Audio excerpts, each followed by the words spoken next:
Hello everyone, welcome to the stream.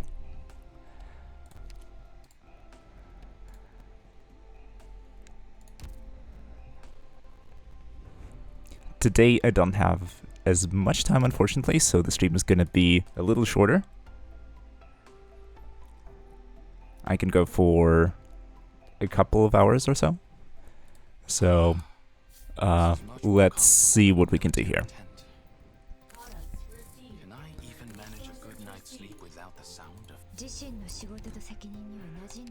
The current event is coming to an end, and off stream I completed all of the remaining stages and farmed it out.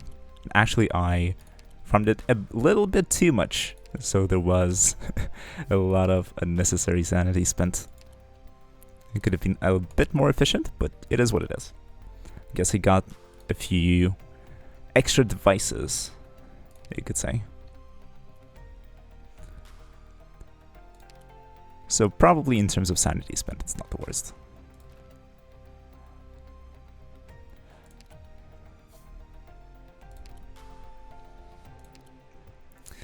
So let me manage the base real quick, and then we can go somewhere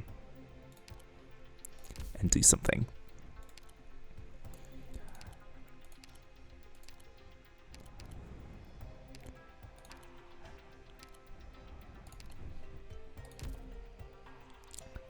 In particular, since the event is basically over and there's not much to do there, what I was thinking we could do is maybe continue the main story. But before then, maybe we should manage our team a little bit. There are a bunch of operators that I wanted to invest into, and I think I have quite a few resources lying around without much use. So maybe it's time I invest them into something and maybe assemble a couple of teams. Or at least the thematic themes that I would like to go for.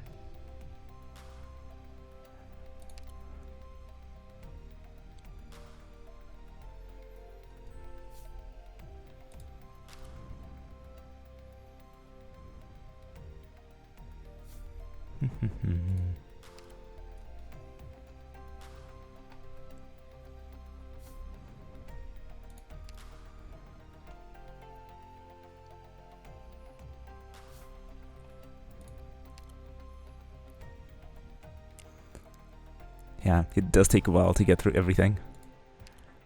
Yes, my internet connection is being a bit slow.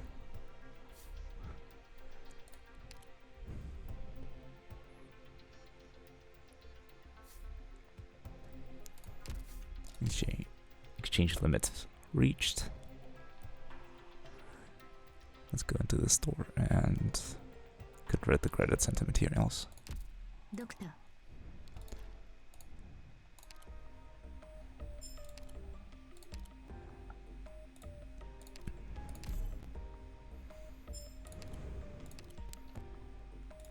Yeah, I guess I have so many of these credits that I might as well just buy everything that can be of use. Maybe some expedited plans.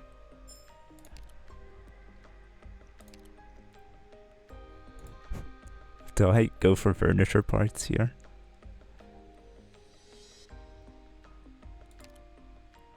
I think it's more efficient than carbon bricks.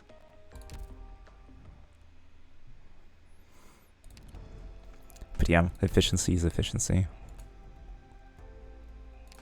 My name is Plume. Not always the most fun thing. I will be your sword and your wings as I defend.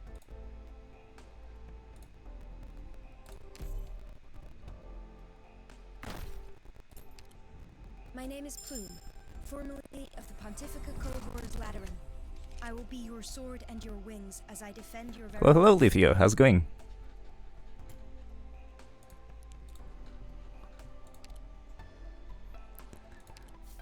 I'm just doing some housekeeping here, and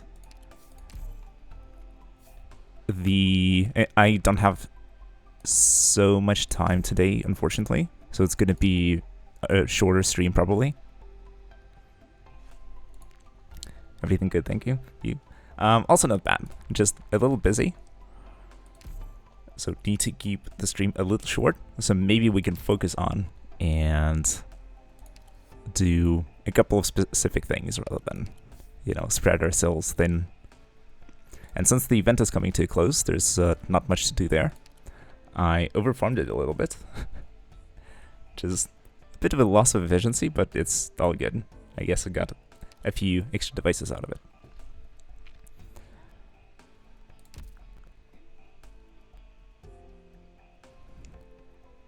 But yeah, so maybe we can continue with the main story with Chapter 6. But before then, maybe it would be a good idea for me to assemble the teams of units that I might want to go for in the future. Since I get these questions so many times.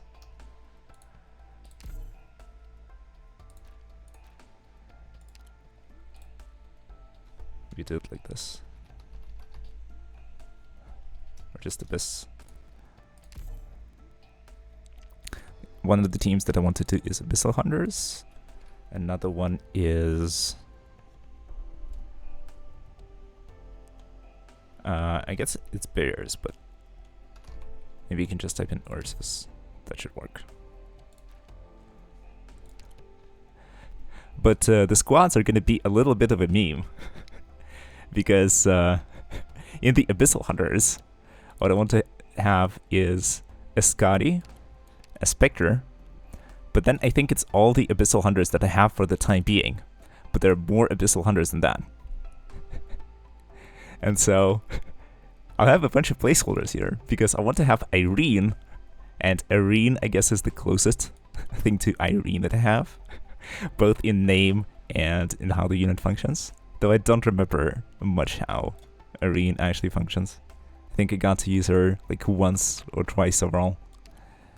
Let's see here, who else is on the Abyssal Hunters team? Scotty Alter. This is the budget version, I guess. Sora. What other things we can do? Oh yeah, Spectre Alter. I guess Popcar is the choice to represent that. I think it's the only one that I have here. And of course we have Gladia, but since I don't have Gladia, I guess Rope will do with skill 2.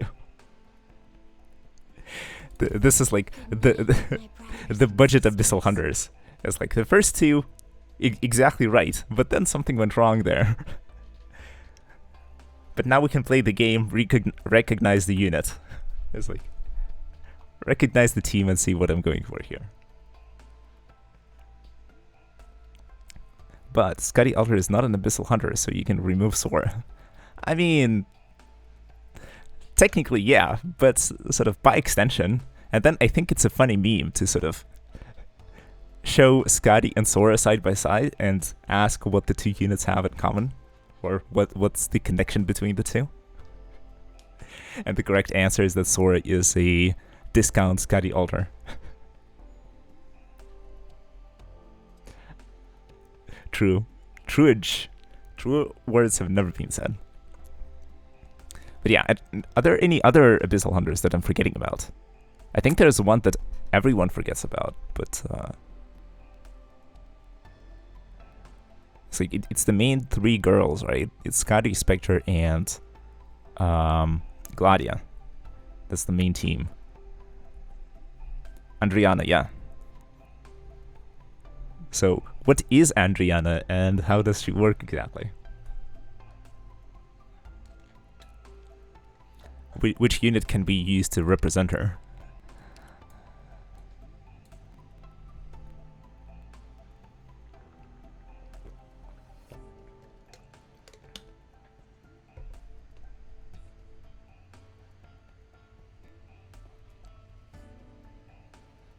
She's a sniper. Okay.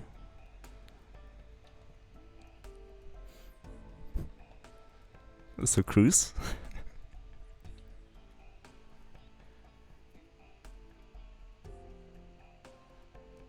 Maybe I can go into the support unit and see what her abilities actually do.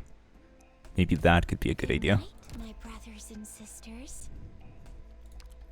Let's see. Let's just go into like some random event. Show me the other one. Maybe you don't have her archetype. What do you mean by other one? Okay, none of these are Andriana. She's a Deadeye. Oh, a Deadeye I have. I do have a Deadeye somewhere. No. Firewatch is probably a Deadeye. Yeah. And Embryo is a Deadeye as well. Yeah, so Firewatch is the closest.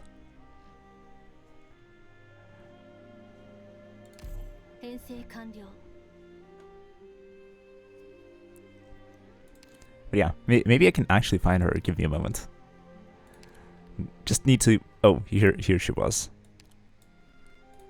I just missed her. No. Let me see the deets. Interdictive sniping tactics. Attack plus to 40%, but normal attacks no longer attack enemies below 30% HP. Attack slow enemies hit. I see.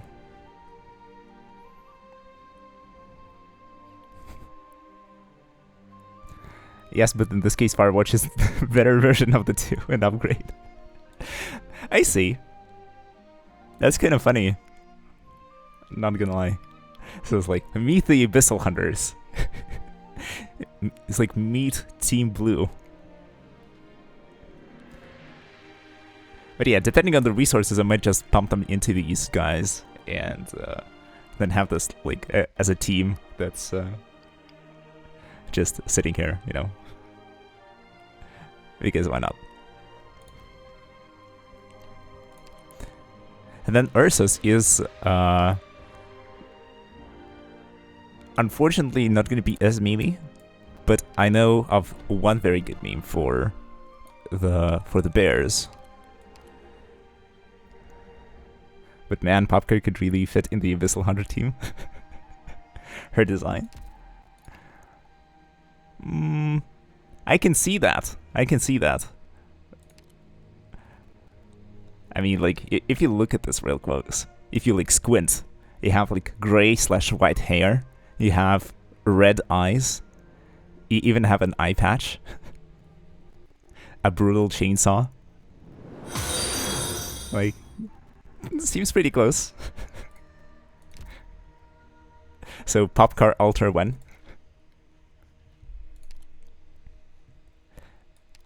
Maybe she gets injected with the sea blood and then becomes... Yeah, and she has the chainsaw like Spectre, exactly. It's like, imagine her getting injected with the seawater or the seaborn blood and then becoming one of the Abyssal Hunters. But yeah, for the bears, it's like... Does Shirayuki qualify as a bear? Let's check. There's only one way to find out. Because she was born in Higashi. Her race is Anati, which I'm not sure about. I think she's a rat of some sort, a rodent.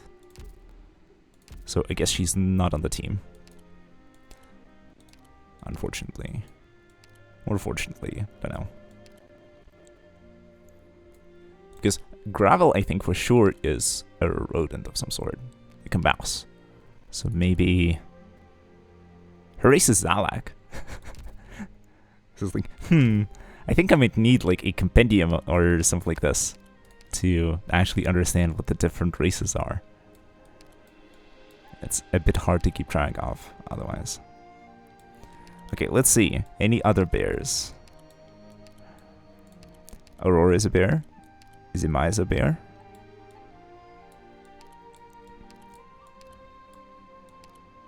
This is like the core team, so to say. What the hell is Fire Whistle?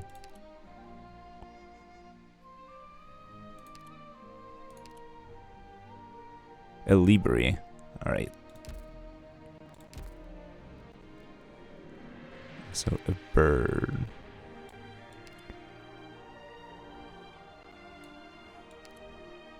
It's like, and now it's time to sort of closely look at the units and see what they actually are.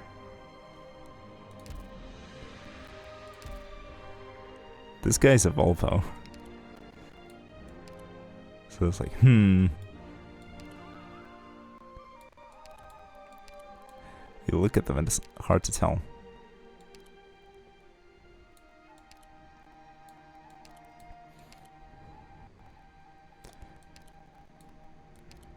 But yeah, I guess I don't have that many bears after all.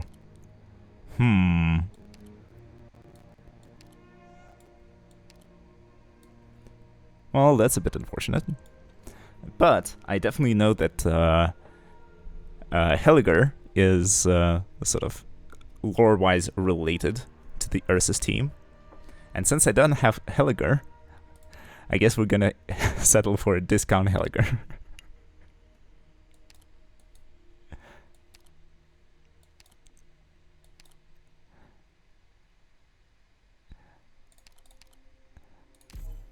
But yeah, I guess that's all the bears that I have actually. So it's not that many. So maybe I should merge the teams and just add them here.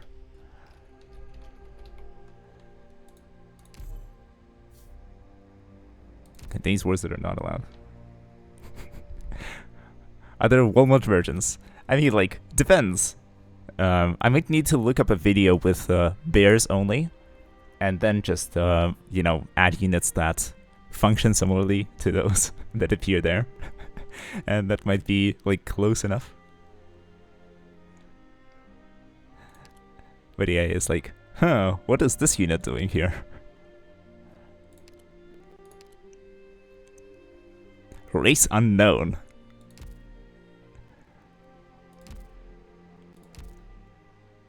It's like, huh.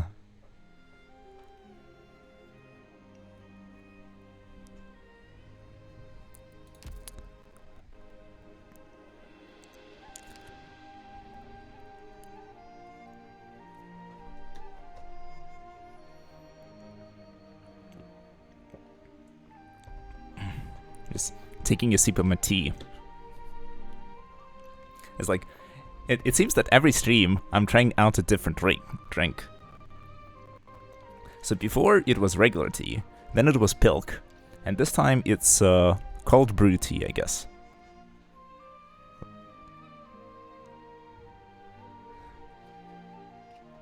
Essentially, it's like a tea bag that you put into like a bottle of water, keep it there for quite a few minutes, and then you get an infusion. This one is like berries of some kind. I saw the VOD, man. For me, pilk sounds disgusting. I mean, it is sort of... I understand where you're coming from. In terms of taste, this is definitely a strange combination. And it's sort of hard to think about it and think, sort of, and imagine it being good. But, surprisingly, it's not that bad. Oh, I just got a new follower. I just noticed. Richard1482. Welcome to the channel. It's great to have you here. But yeah, it's like, pilk, honestly, give it a shot. You might be surprised.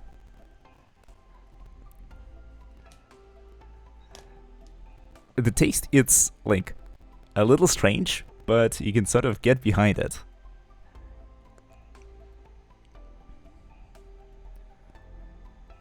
It's like fizzly, milky candy of some kind.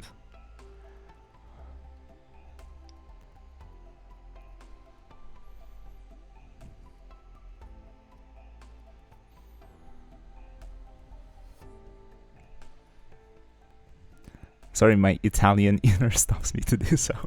I mean, that sort of I understand. Well, it might be against your religion or against your nationality to try an atrocity of this sort. An affront to food culture. But yeah, it's understandable. But yeah, like, okay, let's see here. There's a banner that I haven't rolled on, so might as well. The thing is that the 2 6 stars that are featured here, Mostema and Schwartz, I already have those. And I actually have Blue Poison as well from the 5 stars. So it's like 3 out of 5 are whatever units. Or as in, they're not going to be new units for me. So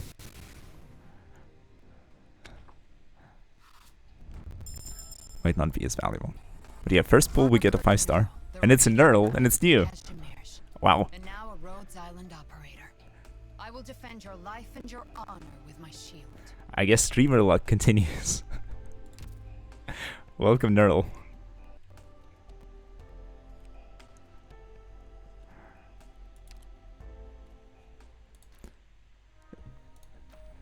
Is there anything I can get from the distinctions?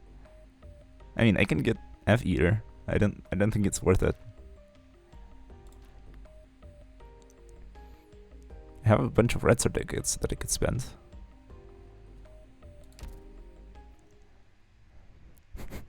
I would like to talk to a manager. I'm listening. It's like, this is up to discussion.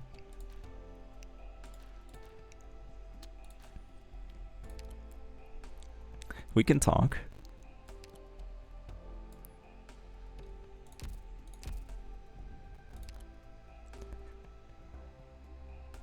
Oh, the chances, you mean? Yeah, first pull 5 star. I mean, like, you never know. It's like, what happens, happens. Sometimes you go 10 pulls and you get a 5 star on your last one. And it's a 5 star that you already have. Yeah, but since this account is relatively new, and there's like tons of units that exist out there, I guess the chances of me getting a unit that I don't have, I guess that's actually pretty decent. Yeah, because I only quote unquote have 113 units.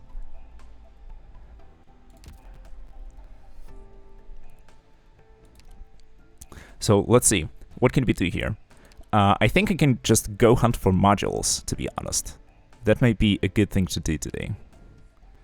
Because like for many of these operators, I use them in battle a bunch, but I need to still complete a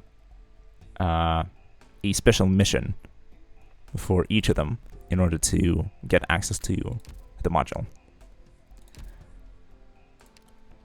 And sort of this goes in line with the upgrades that I have planned for today, but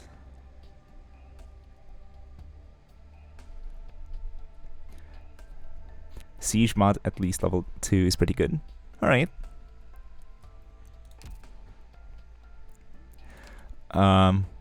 Okay, are you familiar with the stages? Or could you look this up for me? I could appreciate the help. Can you tell me what the side story GT4 and GT6 is about? What could GT stand for? Not Grand Tournament. That's from that's from Hearthstone.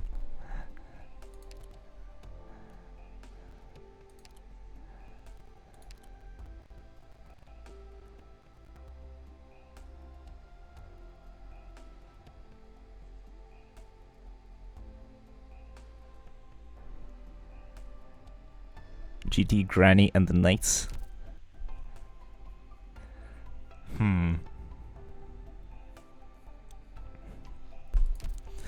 I guess the module for Scotty will have to wait.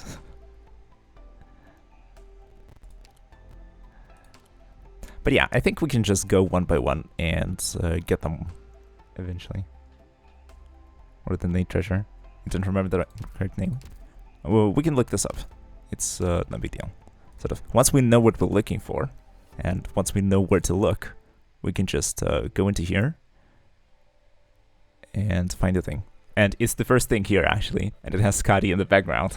So it's like, Yeah, Grani and the Knight's Treasure. Devil, a remote village in Casimir's, has been occupied by bounty hunters. These bounty hunters indiscriminately rampage and ruin, apparently in an attempt to find the Knight's Treasure, said to be buried there. After receiving a request to help, mounted police Grani volunteers to resolve the problem. The first event ever, it's really short. Okay.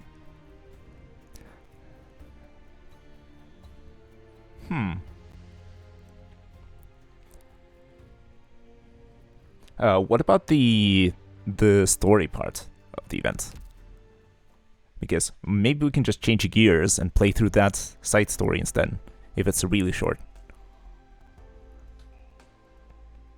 The story is really short if you compare with the new ones. Oh, that's perfect. In that case, maybe we switch gears and just play through that event instead. How do you think?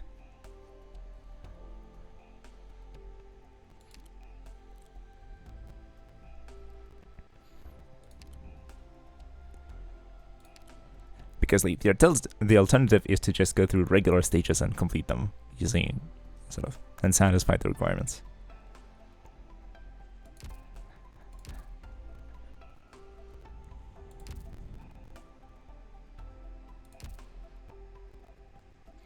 So you could finish in this stream. You have like 2 hours. Yeah, sure. Let's just jump straight into it. I mean, like, I'm a little flexible. It's just that I don't want to go for the full 4 hours. That's the sort of the main thing, I guess.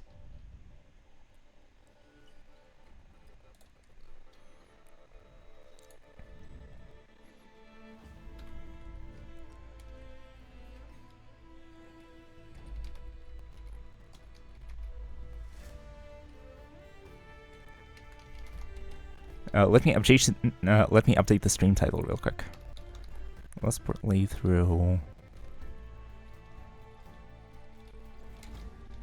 the Grani and the Knight's Treasure side story.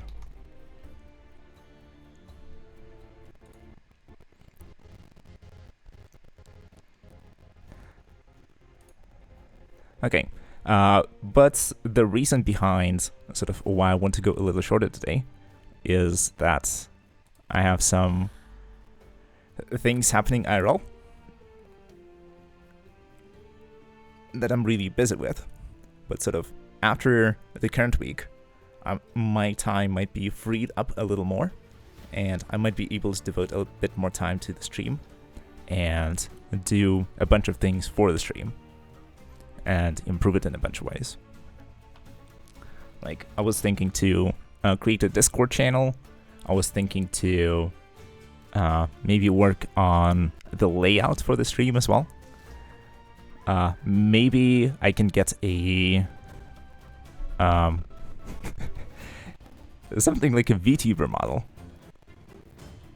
The sort of this might sort of be a long project and it might require a ton of time. But it could be fun to just, you know, rig up a Neko arc. A VTuber.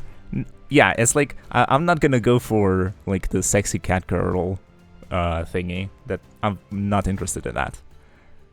But, sort of, I can see myself rocking a Neko arc for a VTuber. Or, like, a custom version, an OC version of an Neko arc.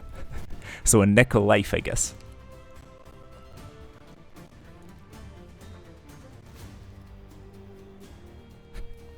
Okay. Anyways, but for the meme, since there will be sort of a couple of the first couple of stages should be super easy, I think we can just rock our Abyssal Hunters. Well, let's just do that.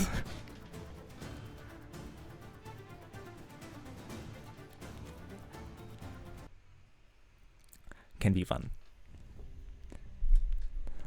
Alright, time to bliss through the story. it's gonna be... Let's blitz through it at lightning speed, and I hope you enjoy the ride. It burns. It hurts. And man, with Scotty, this is also a lore accurate run. Yep, accurate. Or like lore accurate. But yeah, can be cool. A nice coincidence. But yeah, I guess we're here for unlocking the Scotty's module after all. So let's go. So the wench still won't speak up. So thirsty, my throat feels like it's on fire. How long have I been here?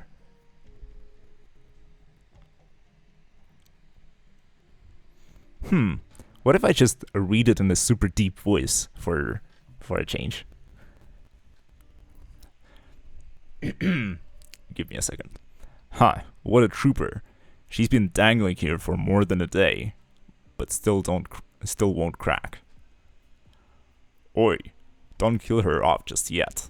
She still hasn't told us where the treasure is.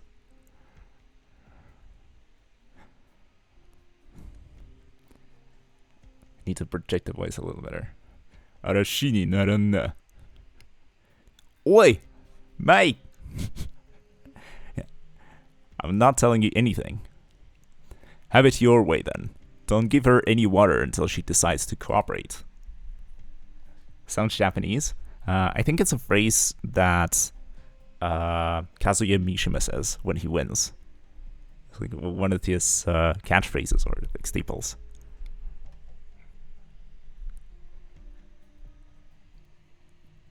Yeah, in case you don't know, Kazuya Mishima is a character from Tekken.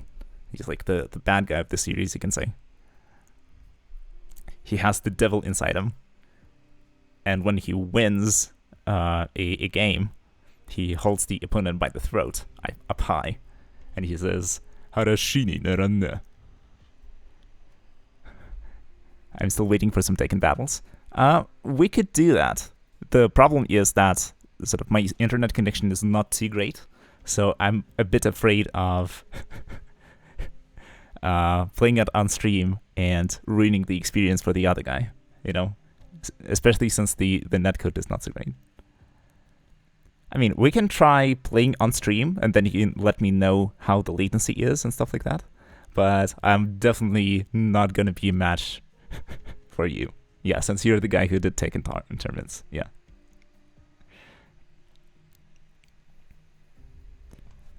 Anyways, I promise that the story is going to be lightning fast, so let me get on it. Am I going to die? The bounty hunters captured her. So even in Casimir's, the ruffians run amok everywhere.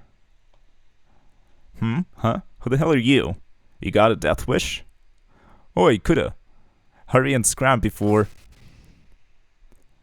Gah, that hurt. That outfit of his, he's not from these parts. Who the hell cares where he's from? The moron sure doesn't value his life if he wants to fight us all by himself. What the hell is this? So I'm guessing the diplomatic approach isn't going to work. I will get my headphones and prepare for ASMR time. You do just that, Lithio.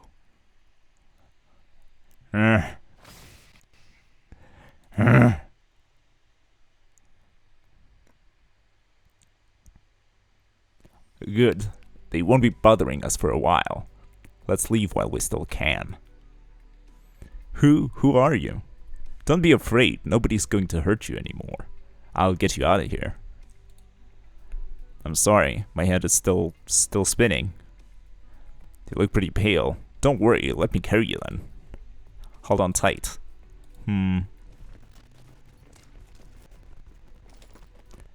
Clear. Visibility 14 kilometers. Nearby village. Have any of you seen a kid with a spear? I was inside the whole time. I didn't see what was going on outside. You're gonna be real damn sorry if I found out you've been hiding them.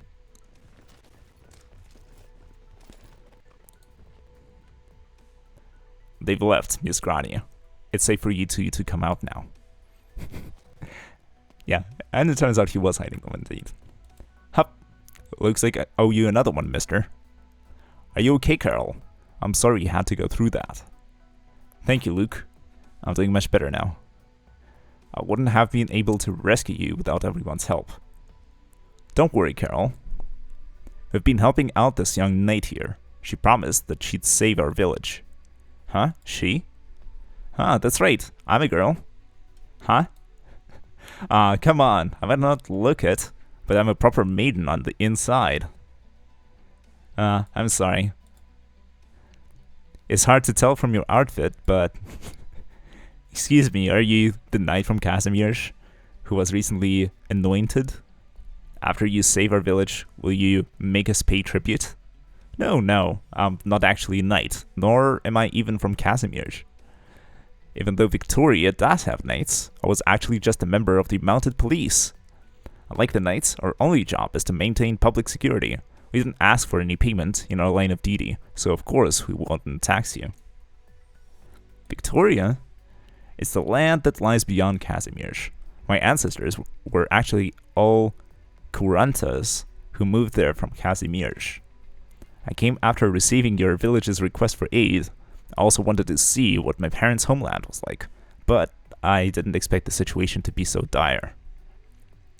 Sending those pleas for help felt like leaving messages in the bottle. We're used to most non-governmental organizations ignoring us because we're in such a remote location. I wonder, why didn't the Casimir's government send out any assistance? It's like pretty bad with all these bounty hunters roaming around. Why would those high and mighty knights even bother coming all the way out here? Even without their help, we've lived here peacefully for many years. The hustle and bustle of the city simply has no appeal for us. For generations, the people of Deville have lived by these mountains. We might not be wealthy, but we do have a self-sufficient way of life. And though we've sometimes had to evacuate to escape from catastrophes, this is still our home. That's why we can't give up this land. But now the bounty hunters have brought destruction in their wake. All because of those knight's treasures. Over the last few years, the villages around here have become the bounty hunters' stomping grounds. I heard that a region in the northern part of Casimir's has been in turmoil, and that has attracted hordes of bounty hunters looking to strike it rich. Apparently, the only way to get up north runs right by our village. In the past, plenty of bounty hunters used to pass through, but they never caused any problems. But about a month ago, some bounty hunters dug up a knight's sarcophagus from these mountains. They even found a small chest of gold coins. Gold coins with the Casimir's crest on them, like these. Those bounty hunters tried to pick a fight with me as soon as I arrived. I relieved them of these coins as compensation for their rudeness. These are the same coins. Our troubles began when a certain saying began to circulate among the bounty hunters. The ancient knights of Casimir's were all buried with their riches near the lands they once called home. Their souls protect these unmarked graves for all eternity. Only those who fear not sacrifice and possess the true, dauntless bloodline of Casimir's may open the path. Rumors such as these keep spreading, and more bounty hunters have been drawn here. At first, all they used to do was discuss where to look for the next big find, but for some reason they soon started spreading the idea that the villagers knew where the treasures were buried. Shh, everyone quiet. What do you mean you couldn't find them? Double back and search harder this time. It's not safe to stay here. We can't let any more innocents get dragged into this. Anyway, let's get out of here first. Stay safe out there, Miss Knight. I mean officer. Please take care of our chief. Don't worry, mister. I'll be sure to protect... Huh? Chief? I've only been on the job for about half a year, but that'd be me. I might not look it, but I'm a proper chief on the inside. That's what she said.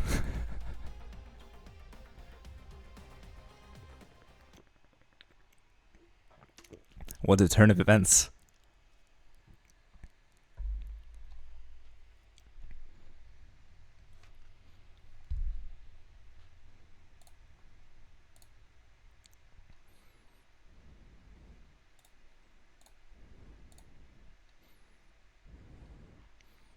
Interesting. But the story is indeed more concise. So it's not too bad. Oh, and we get her for free on the field. So I guess we should like build it around her and support her. Maybe that would be a decent idea. I don't think the range on Sora will be enough to cover both lanes. So I think I'm just placing her here. I see the kid and the village chief. Don't let them escape. I know a place where we can hide. Then we'll have to wait until we take out these guys.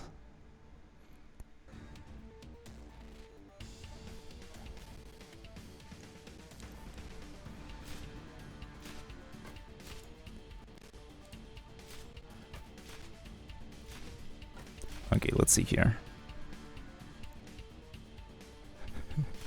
Yeah, somehow our sculptor is an idol. I mean, like, that fits with the lore, right? I thought it was lore accurate. Because, like, she sings. As in Scotty Alder sings. So it's not out of the realm of possibility.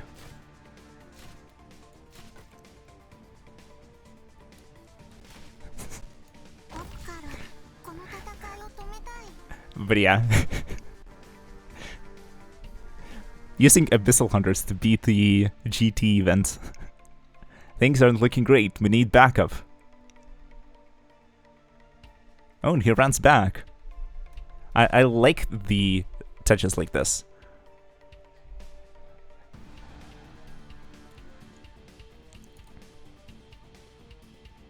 Let's do this, I think. Oh, she has only one block. That's a bit problematic.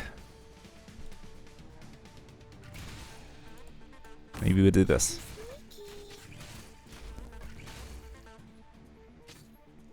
But it shouldn't be a problem in any case. So yeah, as I was saying, I like the touches in the stages when sort of the enemies move around in a meaningful way. And sort of, it tells a story.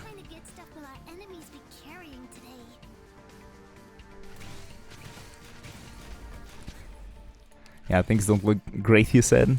Literally have an idol, Grani the maiden inside, and a kid with a chainsaw. Yep.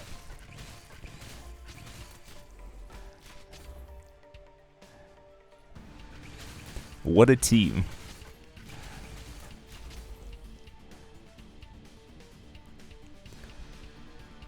Maybe I can also deploy some unhinged hunters to make things a little faster.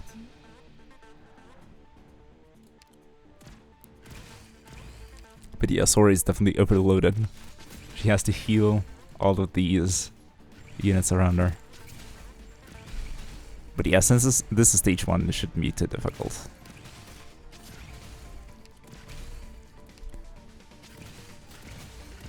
Yeah, in terms of healing, like Sora is holding the top, and Spectre is holding the bottom with her regen.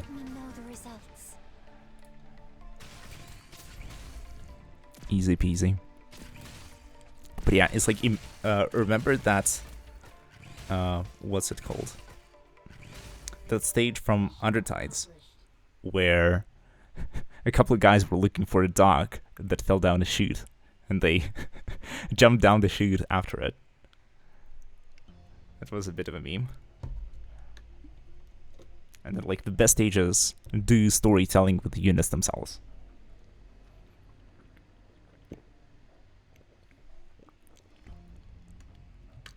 Because, like, I think it's a little sort of underused in Arknights. I think you can do a lot more with the units. But oftentimes it's just, you know, waves after waves of enemies and not much in terms of storytelling.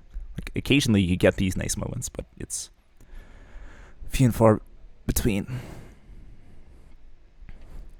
Anyways, story time. It's so dark in this corridor, and there's barely any space. Sorry. It's still just a tiny attic after all, but at least it's easy to stay hidden here. The bounty hunters destroyed the mills, the warehouses, and even the electrical room. They probably won't bother looking in this tiny place. Hope you're right.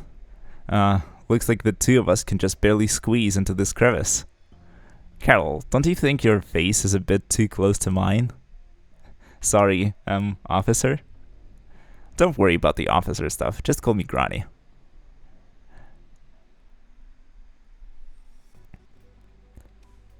Grani, you said earlier that you found our village's request for aid. Yes, and in that request, you mentioned that you actually do have information regarding some treasure. The location of the treasure, as well as the key required to open it, are secretly passed from chieftain to chieftain, from one generation to the next. So, like, the villagers actually did know where to find the treasure and how to get it. But how didn't they get it before?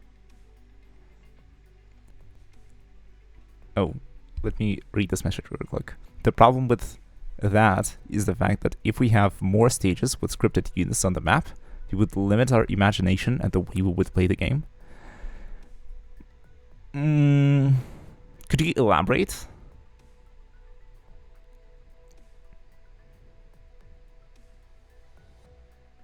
What do you mean by sort of?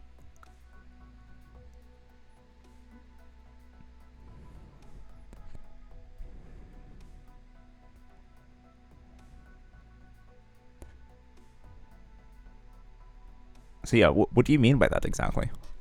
Because I might have something different in mind, but we might need to get on the same page here.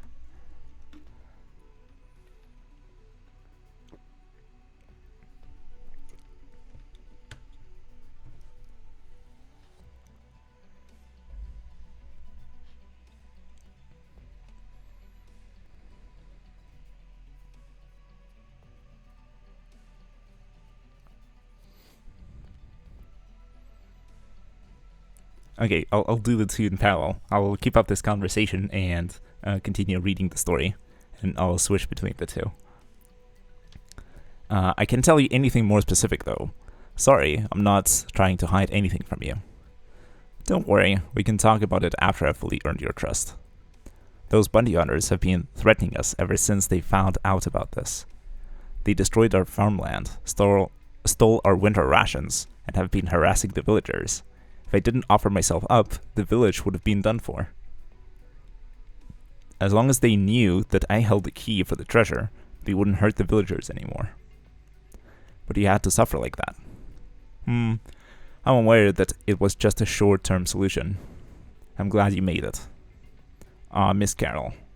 So she gave herself up without any backup plan, or without any idea how she would go free? Because, like, they're not letting her go unless they get what they want. Like, they don't care. They're just gonna, like,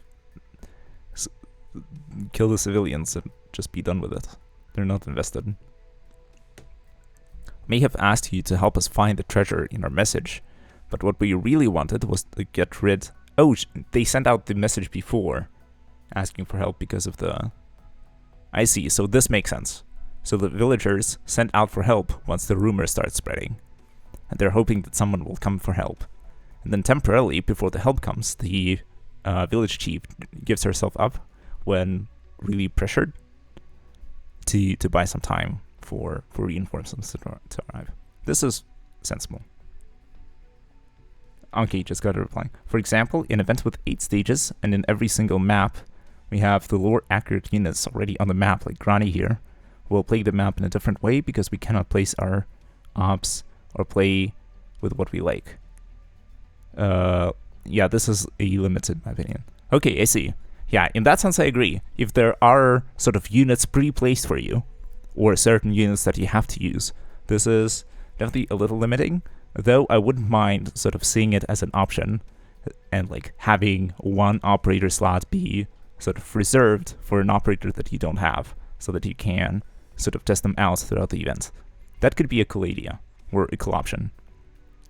But yeah, here you're definitely right. If you do this in every event, if you do this all the time, then this might, you know, detract from the stage. And yeah, having a unit pre-placed for you is definitely limiting. But this is not exactly what I had in mind. What I had in mind was sort of the situations like the enemy units moving in an interesting way that tells a story.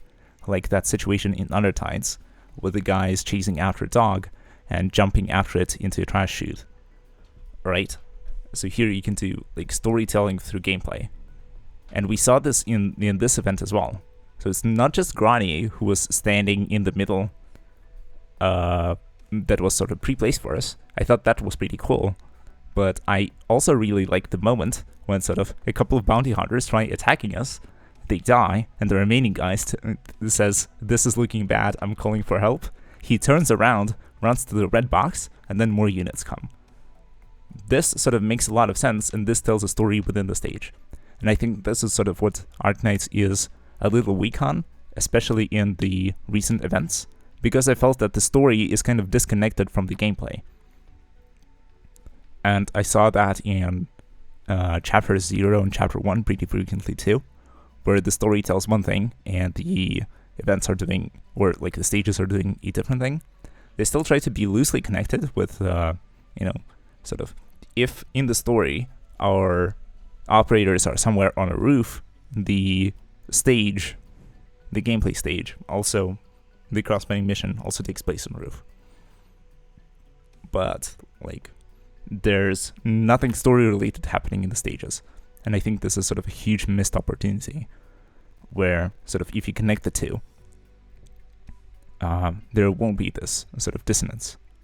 I think the proper term is ludonarrative dissonance, where, the story of the game tells one thing, and then the the stages tell a different thing. It's like, Rhodes Island is not out to kill people, but in every stage that we play, we kill people.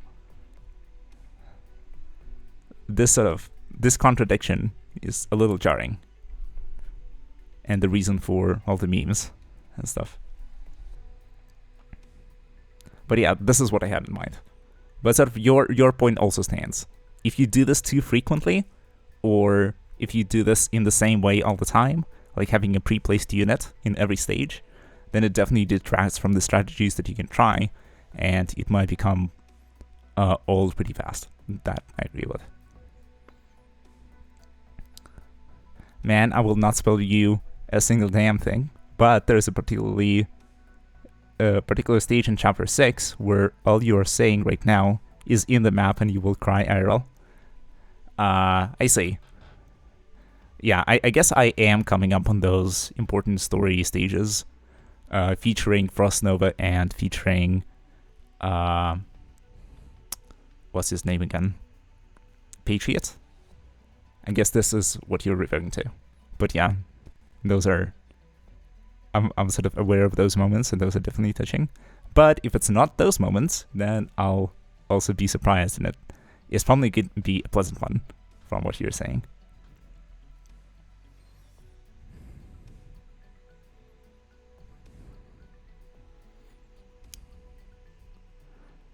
But yeah, until we get to Chapter 6, let's get through through the GT stages real quick. You will see. Okay, can't wait to find out. Okay, let's go here. Right now, I'm still averaging 1 stage per hour, so I think I might want to speed up a little. Let's get to that gameplay. Okay. We may have asked you to help us find the treasure in our message, but what we really wanted was to get rid of those pesky bounty hunters and restore peace to our village. For us, mentioning that treasure was the only solution we had. Gold coins or whatever, those will be spent one day, but this land is the only home we have, and we plan to stay here forever. Using the treasure to hire someone else to throw out the bounty hunters is another option. If there's enough funds in there, you could even hire a small army of mercenaries. Now that we have a plan, we need to find some way of slipping past these hooligans and leaving the village. You can see outside from this window. It seems a bit high. Miss Carol, can you try looking outside the window and seeing if the bounty hunters are still looking for us? I can't reach it either. The window is too high up. I'll hold you up then. They're really pushing these girls together. Can you see better now? Okay, I can see. Eek? Miss Carol, stop wriggling around so much. But what was that? Just now, someone flew right by the window.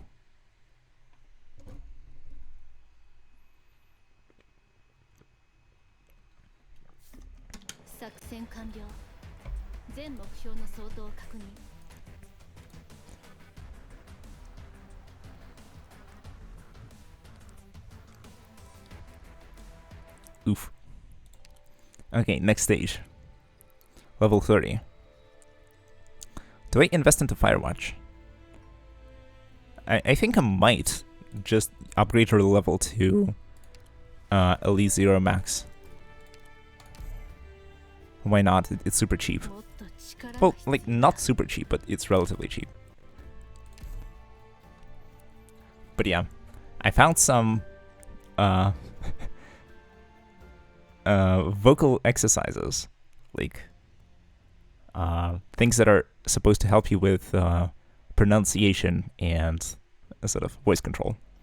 Essentially, like maybe similar to a warm up that singers do before going onto stage or before performing. I think that might also be beneficial for me because I'm definitely feeling my voice betraying me at certain moments. I still need to train myself to talk more all the time. It's a little grating on the throat. And my pronunciation starts deteriorating the more I talk.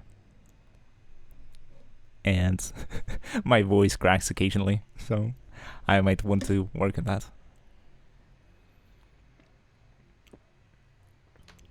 But yeah, I like the idea cool that sort of there are exercises that help you with just, diction.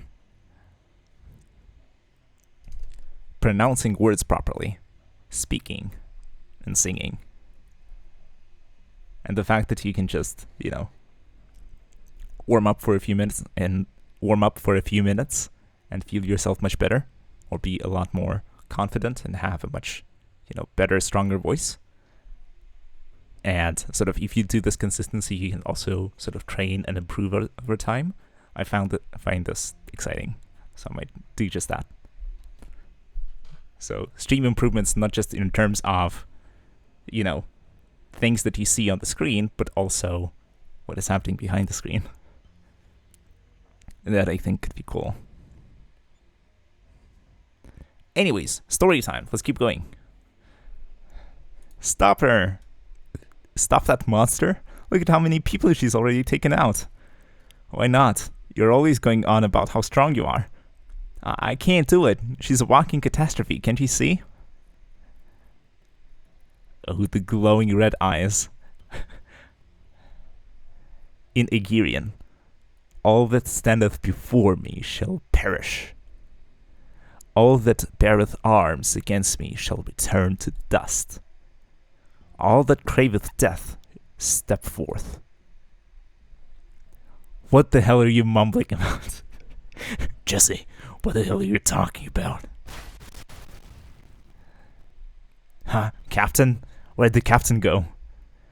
The captain fell into the river. She sent him flying with just a single blow. Ha, I forgot they can't understand me. Oh well. Tell me, where is she? She? What are you talking about? Don't ask me, I don't know anything. Gah! You'll regret this. Hey, don't just start running. Pull the captain out the river first.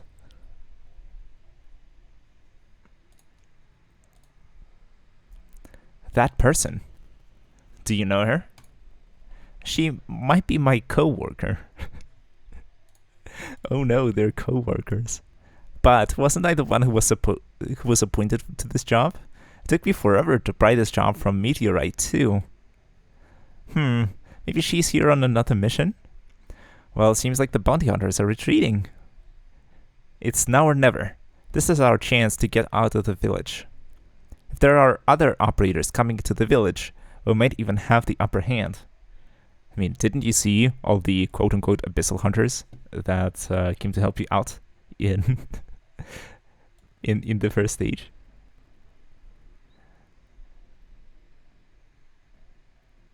It's true and real.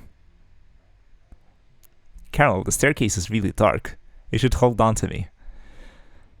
Why do they have to push these two together? Or is Carol gonna be an operator sometime in the future? Will you stop to talk to her? If possible, then I might.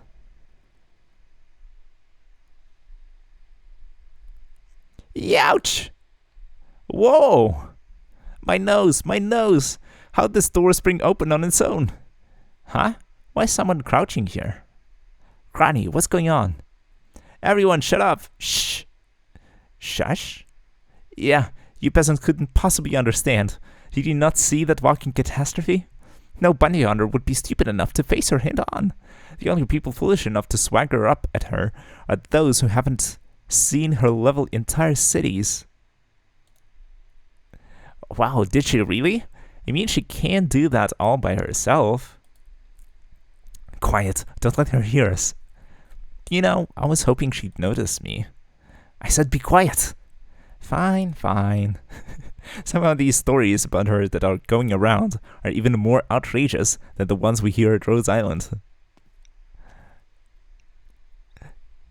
Did that monster leave? I mean, you know it's bad when people start referring to you as a monster. I think so. She's finally gone. Nearly gave me a heart attack. Yeah. I thought just our team would be enough to handle this job, but how'd we get ourselves into this mess? How'd we even deal with something like that? Wait a sec! Oops. You're that kid with the spear. Fancy running into you here. And the chief's with you too. You delivered her right to us. Grani, don't tell me you... No, they just seem to be so well behaved. I let my guard down. Cut the chatter and hand the chief over to us. Otherwise you're gonna be talking to the business end of this blade real soon. You mean with that little knife? Why did that kid pull that spear out? Send the signal and call the others. Also go release the rest of those bugs that we used to destroy their crops. We'll show them what happens when they try to resist us. Oh, so I imagine that we'll actually use the Originium bugs against us in this stage. We didn't see any in the previous stage. GD1 was only infantry. Oh, nice. Acid Originium slug. An infected wild creature that secretes corrosive fluids can reduce its strongest defense. I see how it is. Anyways, I think our Abyssal Hunters are well equipped to deal with this.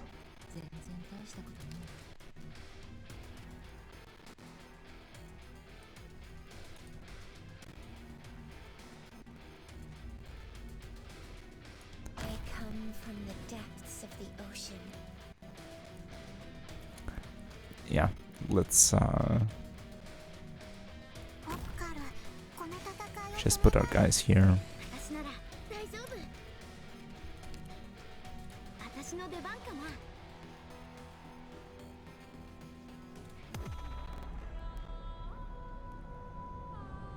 Maybe I should have waited with that, so that I can deploy Firewatch in a slightly more safer manner.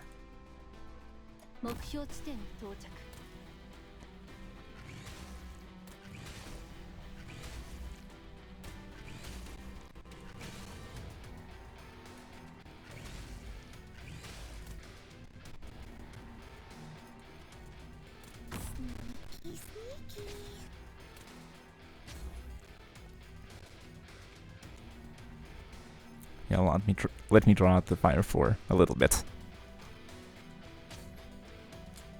But yeah, for now I am actually enjoying the fact that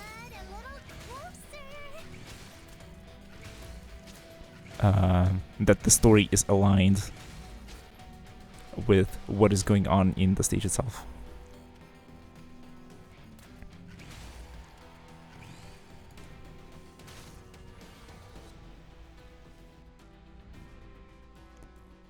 Maybe I can deploy Irene to quickly deal with these. Let's see.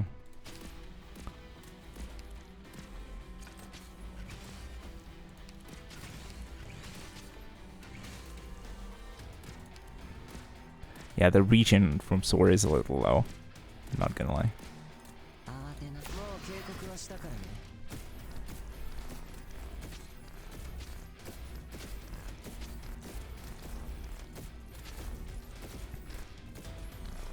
But yeah, I see. The previous event, or the previous stage, was a lot of small guys, and here, or a few small guys, and here we have like an actual wave of slugs.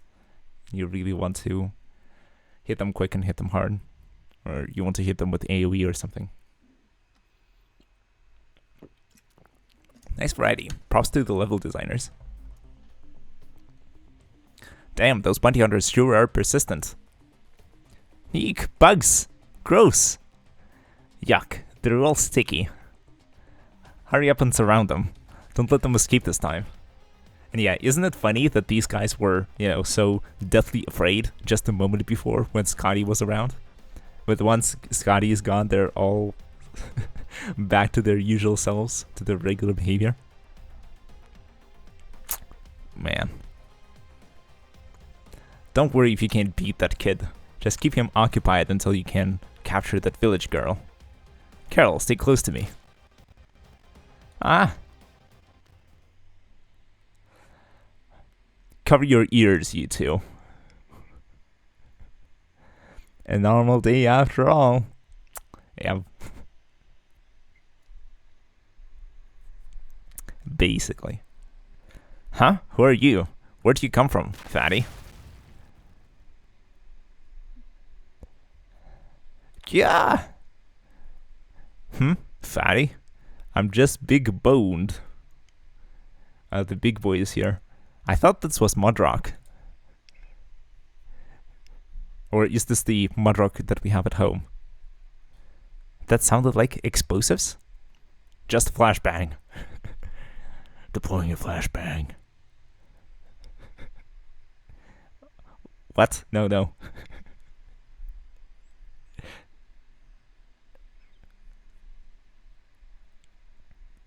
Is this the Chanka R6?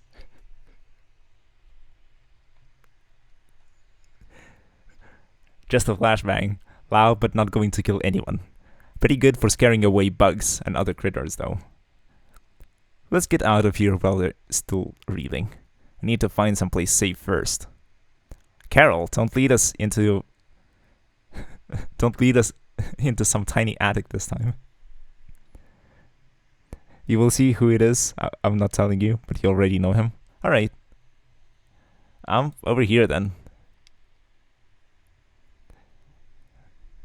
Yeah, thanks for no spoilers. I appreciate that.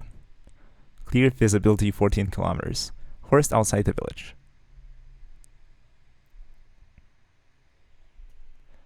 These woods are quite remote. Very few people should know their way around here, except me and my childhood friends. Hold on, Carol. Don't let your guard down yet. My saw, ammo, and explosives. I've put all my weapons down. Now, can we talk about that treasure? I'm also a bounty hunter, but I'm not greedy like those guys back there. Those idiots were basically errand boys anyway. They wouldn't have been able to find the treasure regardless. Instead of taking the risk of trying to force the information out of this young chief here, it'd be much more efficient to just work with you. Thanks for helping us back there, but we can't discuss the treasure just yet. You're not a bounty hunter, are you? I can tell from a glance. I, on the other hand, know all the tricks of the trade. So I assume you know about the situation with the bounty hunters in Duville. Of course. The Torn Troop, the Florence Friends, the Lublin League, the Volk Vanguards. Yeah, nice series of consonants here.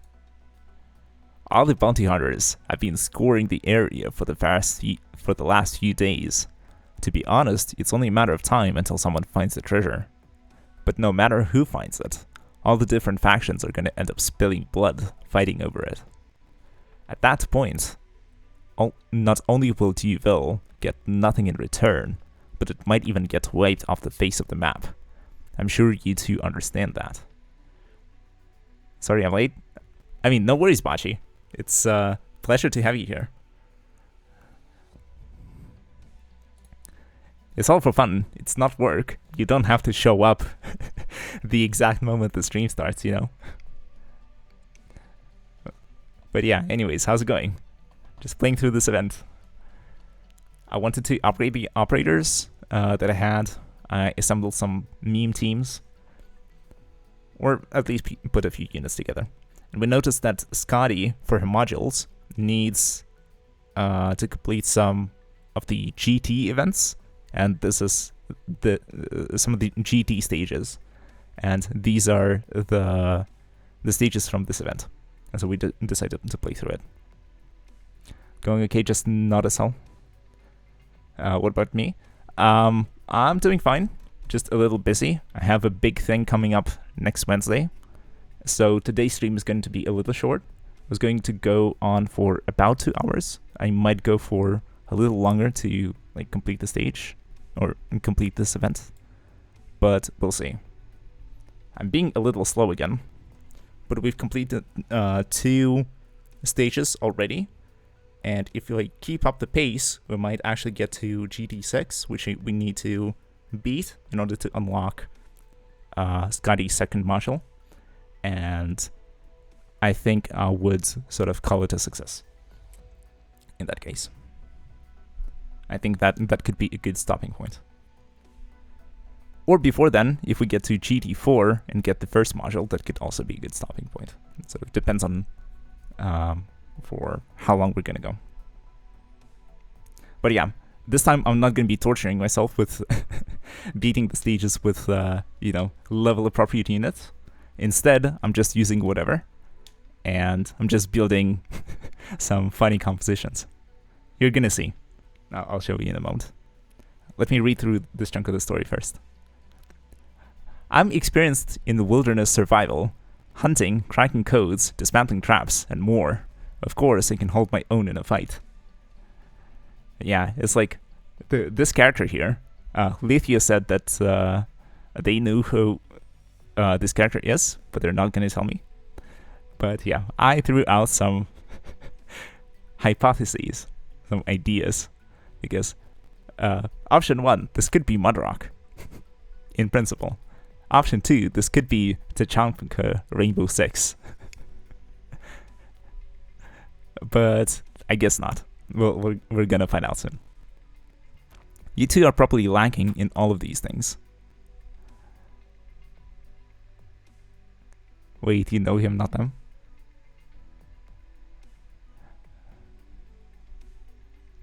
Alright, we're gonna find out soon regardless. But yeah, another thing is like the story keeps pushing Grani and the village chief. What was her name again? Coral?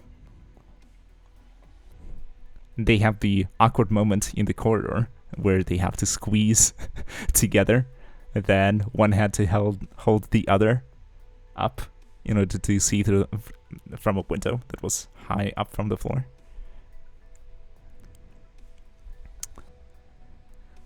Yeah, but I'm not a shipper.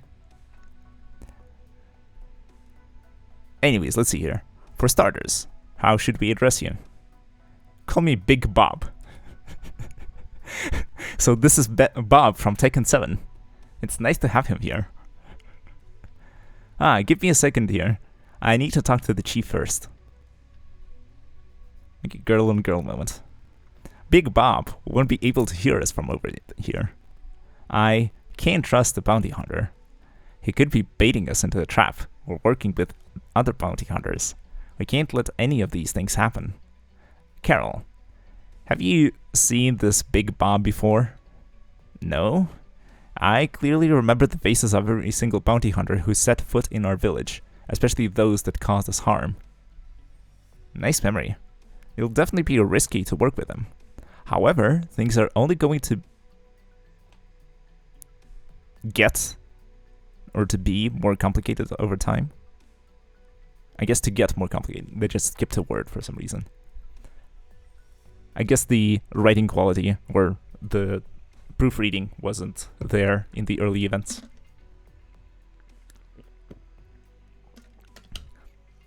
But yeah, for the first 2 stages, I really like the connection between the story and the gameplay. Let's hope it continues. We might have to work with him if we want to find this treasure as soon as possible. That the first event, I think? Yeah, could be. I think Lethea said that as well, that this is the very first event that is out there. And it's the shorter one too, and that's why I decided to pivot. And instead of spending time, you know, pouring resources into operators, I decided to just play through this quick event and check it off the list. Because sort of in the near future, I think I want to complete this game. And by complete, I mean beat the main story and all the side stories. And for the new events, sort of, yeah, it's like, I don't know, I'm a bit on the fence. I wasn't enjoying them that much. Maybe because I was playing on stream and I couldn't afford to pay attention to the story that much. But who knows? Let's see. This is quite enjoyable so far. What about that coworker of yours, Grani? Could she help? The walking catastrophe? Can't say for sure. She's not that easy to get along with. Besides, she's a bounty hunter herself. If possible, I'd like to have the situation under control before I say anything to her. Let me think about it. I can just straight up tell him where the treasure is. You can just give him some hints, like dangling a carrot in front of him. Do you think that would work? That's probably the best option. I'll keep an eye on him. If I sense anything wrong, I'll get you out of the forest right away. Carol, I'm going to keep you safe. Aren't these two just cute together? Oh my god. I give up. So, please tell me what the plan is. We need a route that takes us to Mount Terrat in the shortest time possible. If you want to reach Mount Terrat, we're going to have to cross the northern part of the forest. Unfortunately, that part of the forest is hotly contested territory for the bounty hunters. I bet there are plenty of them out there already waiting to ambush us. However, I'll take you along a safe path. Yeah, the writing here is really not up to par. This particular part. Or this particular story segment. Big Bob, we have to lay down some conditions before we agree to work with you. Of course, isn't that what we were going to talk about next anyway? Just tell me how we're going to split the treasure. You back at the village? I'm not thirsty. I don't need your water. Fine, fine. Anyway, Captain, are you still gonna keep looking for those two kids? What kind of question is that? Did you forget why we're even out here in the first place? We're a long way from the nearest city, and we barely have any signal here. Even though we probably can't count on backup, the other guys are in the same situation. This is the best chance we're gonna get. But that monster headed in the same direction too. What are you scared of? She might know how to fight, but don't forget that we know the terrain better than she does. Just wait till she discovers all the traps we laid for her. Treasures exist for us to take. Monsters exist for us to hunt.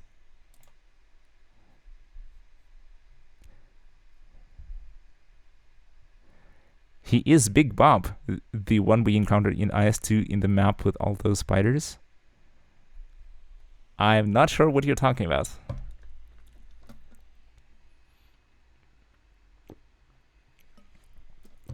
I played a little bit of IS-2, but I don't remember that particular map. Oh, lol, okay. So yeah, spoilers, not spoilers. Yeah, it's all good. We'll get there eventually.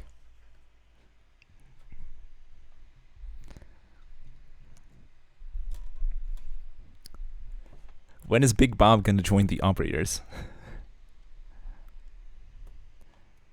But yeah, the cold brew tea is saving me here.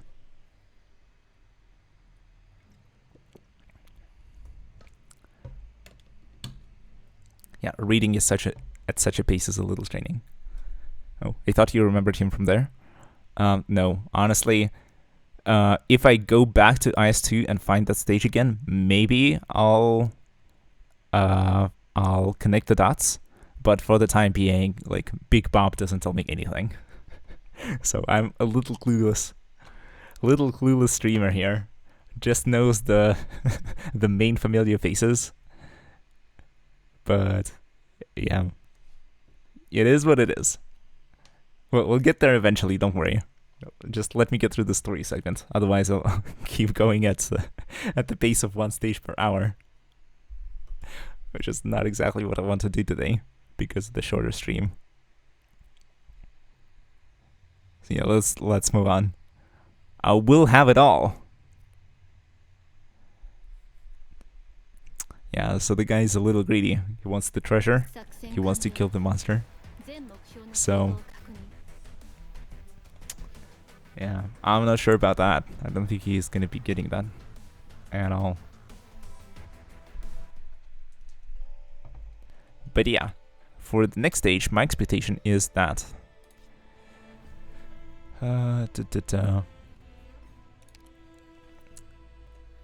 since we're moving to the north, where there's supposed to be more sort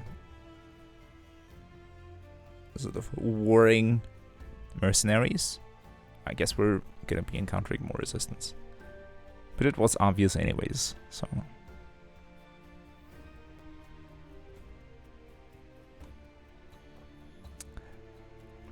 I guess we can just yeah, let me merge the two teams.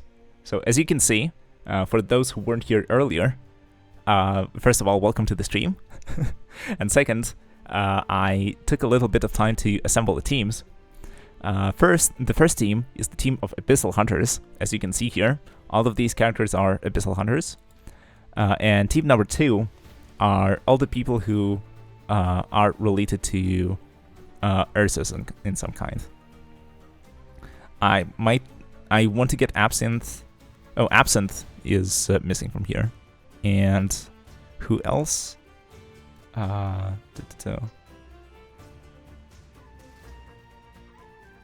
What's her name again? It slips my mind. Istina. That's right.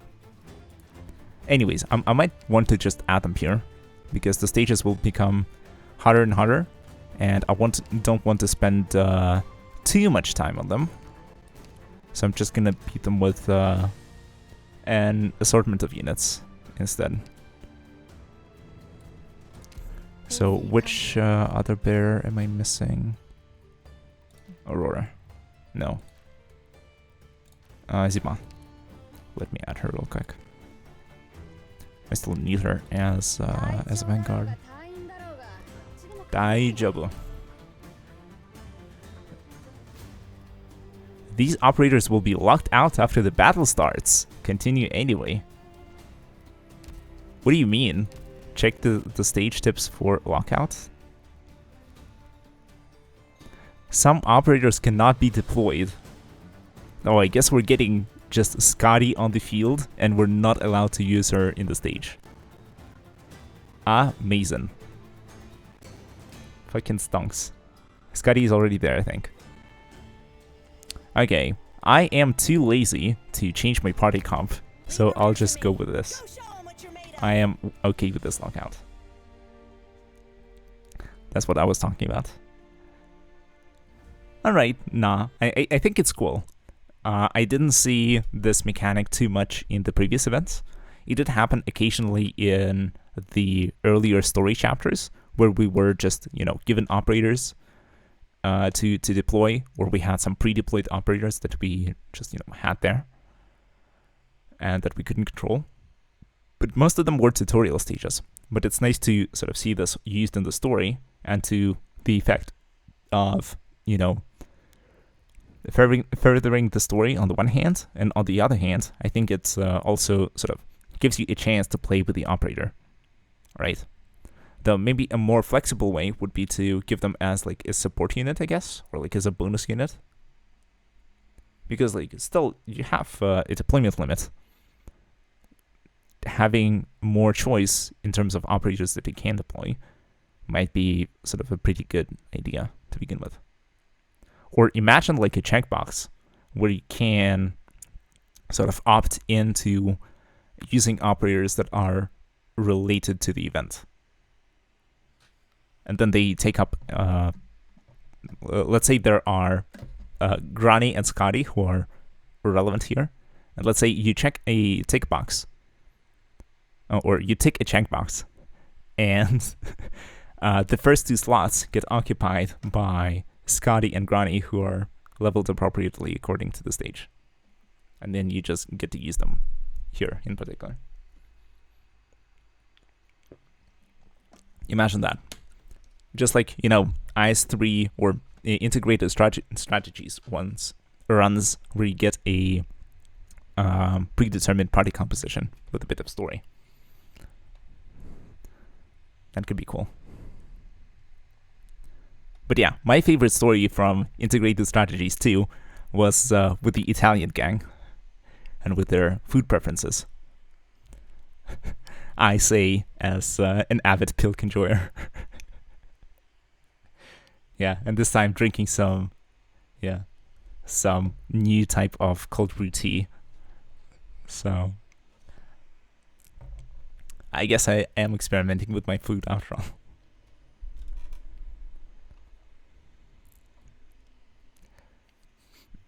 But yeah, I guess experimenting is all that we're here about. But yeah, like, what was that weird pizza that I think Ayasta was into? Wasn't it like something weird, like pizza with Nutella or something like that? Or was it like a pasta with marmalade? Like pasta with jam? I don't recall, but it was like some Guy Fieri stuff. But he says, please don't. Okay, I'll stop. I'll stop and I'll just read the story like a good little streamer. Ooh, yeah, you took out all my bodies. Stay away from me. I'm begging you.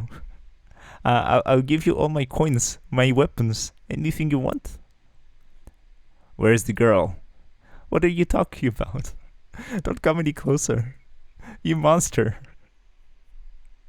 Clear. Visibility 14 kilometers. What the fuck? I don't know. I'm becoming more and more hinged the longer the stream goes on. We are a little Indian kid now. Yeah, it's like, hello? I'm underwater. Please help me. Forest at the foot of Mount Tarat.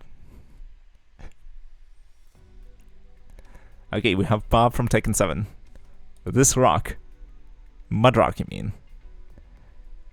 Stay close to me, you two. Watch your step and stay inside my footprints. Don't go around touching things either. I'm afraid this forest is even more dangerous than we suspected. Is something carved on the rock? These are marks left behind by bounty hunters. We need to take heed of these, or we may well end up stepping in a trap. So how are we going to avoid traps? Just watch me. An animal trap on a rope. How old-fashioned. Here's a rolling log trap, hidden by the foliage. Would have tripped it if we rushed forward. Miss Carol, watch your step. Huh? If you take another step in that direction, there's probably a spiked pitfall waiting for you. Oh. You sure are the real deal. You're pretty good at this. Of course. Of course. After all, I used to be Bane. It's not realistic to go around all the traps. Looks like we'll have to disarm some of them after all. The most perilous path for them will soon become the safest path for us. Let's go. Wait. Something's not right here. Is it a trap? No. A symbol drawn with blood.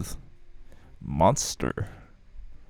What's the meaning of this? In all my years, I've never seen a symbol like this. Oh. Is this what I think it is? Monster! Monster! Monster. Watashi ni tsuzuka. Don't come this way.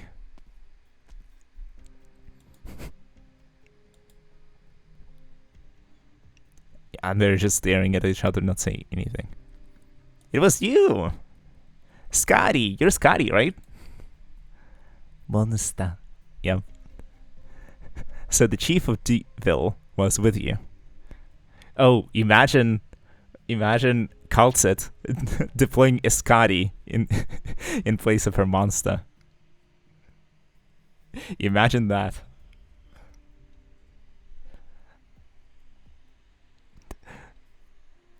It's like, sometimes I'm thinking, are there any mods for Arknights? Maybe not, because the game is like, it's popular, but maybe not as popular to find, you know, support from the modding community. But like, imagine mods. Imagine if you could, you know, replace the models for the characters and like use different chibis and like add some custom skins for them and stuff like this. And then you could sort of go with some, you know, alterations like this on the Mimi side, where, you know, I mean, for sure, some people will use it to give bikinis to all of the female cast, but other people will do hinge stuff like that, like I'm suggesting, replacing Kaltset's monster with Scotty, or with something like this, or with Mudrock in her S3 form or something.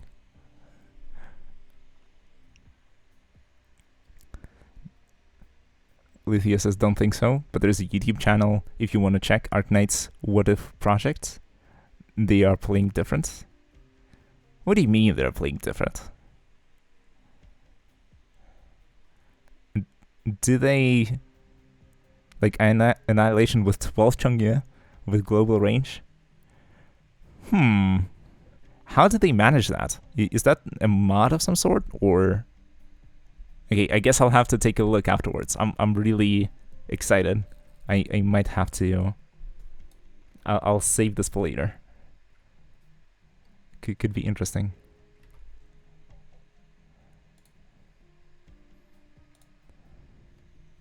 To this day, I don't understand their pants. Yeah, it's like they.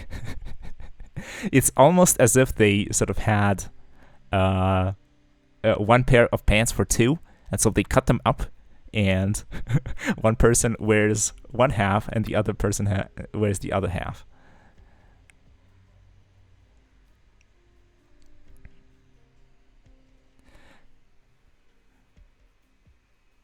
But yeah, it's like.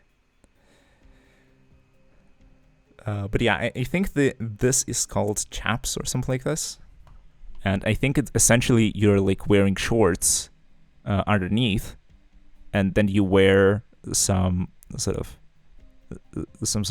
piece of a cloth or a legging that essentially covers your calf and is attached to your belt or something like this. I'm also not quite certain how this works. Never seen anyone wearing this in real life either. But yeah, Grani's pants are even more sus, because like, why would you? Whatever.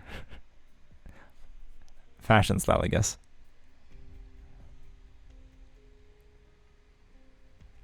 Okay, Lydia says about that channel with custom stuff. Don't know, but they said at the beginning that everything they do is done on a private server. I see. Yeah, in that case, yeah, I guess if you hijack packets and you do a little bit of programming, you might be able to sort of make the game do whatever you want to do. I guess I can see that working, yeah. That could make sense. But I might be interested in looking at this from sort of an actual practical side to see how this is done. Might be against TOS, not sure. I can see how the developer might be against this because, you know, if you can't just, you know, host a private server where you can just, you know, make all the units available to you, like, how are they gonna get money then? How's the developer gonna, you know, monetize the gacha if you can just, you know, hack them in using a custom server? Skins, same story. If you can just, you know, apply custom skins, how can the developer make money on the skins that they themselves provide? That might cut into their profits. Anyways, for now, let's figure out the story behind the pants. Maybe Scotty and Grani will discuss their fashion, what they're wearing tonight. So the chief of Duville was with you, huh? You know Carol? Hand her over to me now. Grani, something is not right about her eyes. I can't just do that. Let's talk this over peacefully. Huh? Ow! That was just a warning. Wait, Scotty is going rogue? No, Miss Carol, Big Bob. Why would she attack you? You know each other, right? So why? No time to explain. Run for it.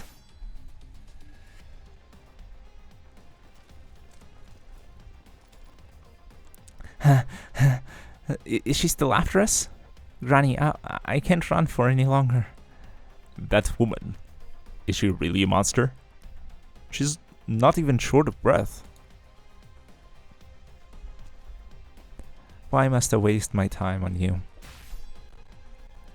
She's really gonna kill me. Whoa, what is she doing to Miss Carol? Her eyes, they're so red. Grani. No, this can't be happening. Stop. Ambush. Now, fire. That's her right there. The walking catastrophe. Hurry, shoot her down. I guess we're gonna have a bunch of ranged units in the upcoming stage. Stop it! What do you think you're doing, kid? I don't know why she's after us, but she's still my co-worker. Get out of my way, you... Pronunciation. Get out of my way, you rascal. Huh. Hurry up and run. There's an opening to the east. Hurry. No way we're letting you escape. Die, monster. In Aegirian, scatter and fall.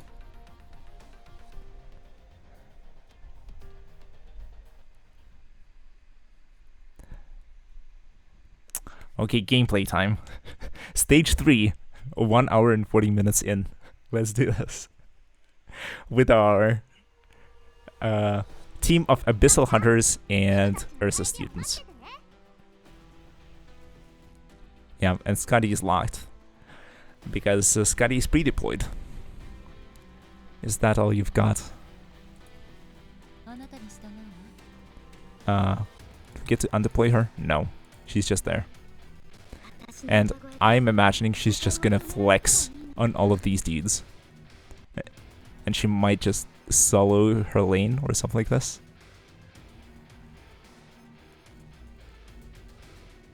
But yeah, let's see here. How do we want to do this? I'm imagining that Gravel goes on this tile right here, facing upwards, and then we'll just deploy a bunch of units here.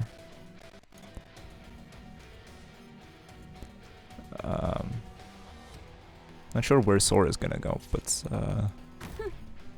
well, we can figure it out.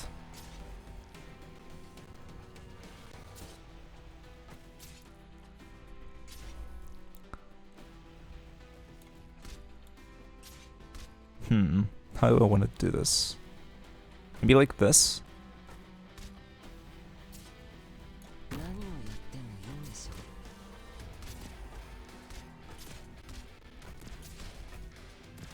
Then we can get someone like Popcar in front.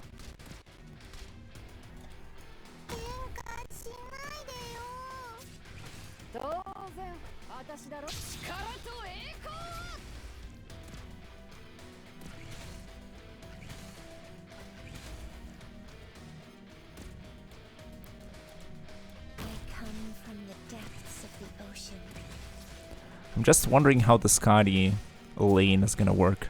Will we have to heal her? Because, like, if Skadi goes down, that lane is just open.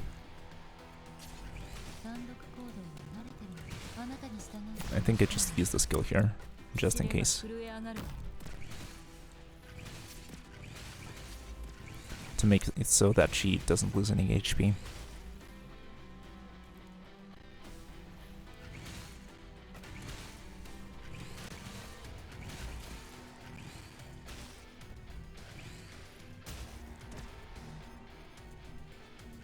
Just deploy some Firewatch somewhere. Like here. Maybe it should have been the top lane. But whatever. Maybe just plop down a sword here. And then someone in front, like Yutich. Oh, Yutich doesn't get any bonus from healing. Lager!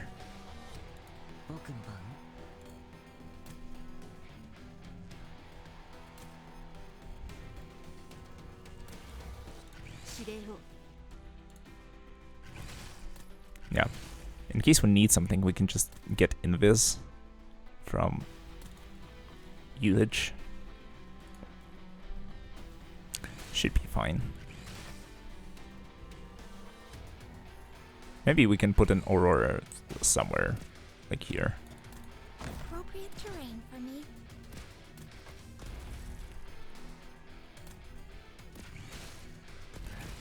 Bards can heal Musha.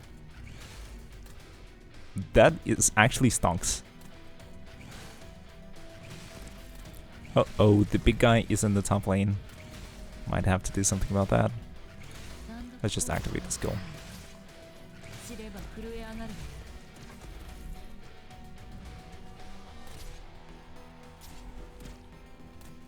But yeah, this is gonna take a while. Let me just 2 times it. Double time it.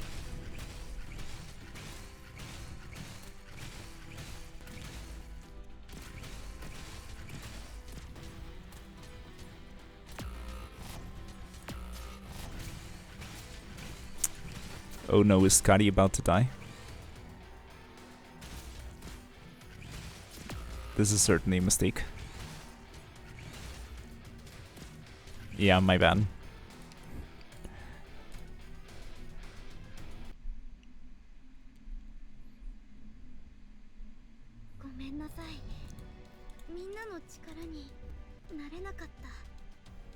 Oopsie. I might have to do it a bit differently. Bards can heal everybody because it's not healing, but it is like units recover HP in the range. Which is healing.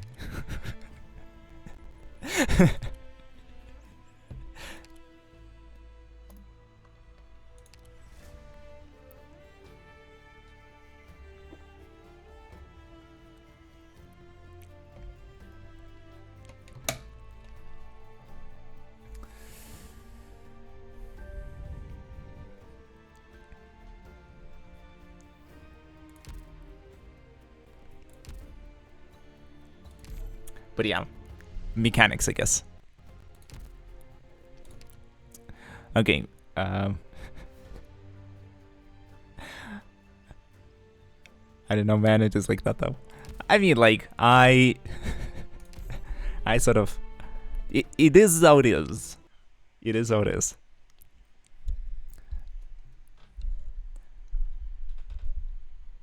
But still, like... I think you'll agree with me on when I say that healing that's not classified as healing is kind of weird.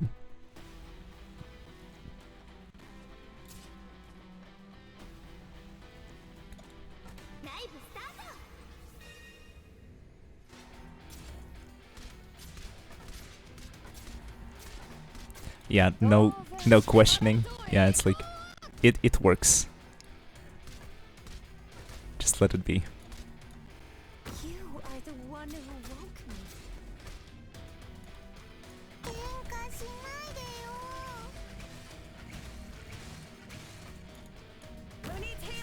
Yeah, I'll just deploy a bunch of operators because why not?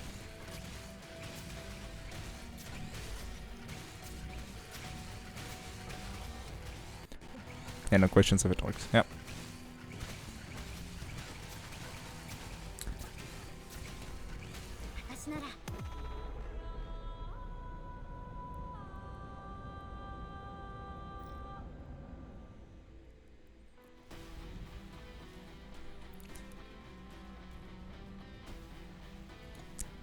Oh, by the way, maybe I can do a little bit of trolling.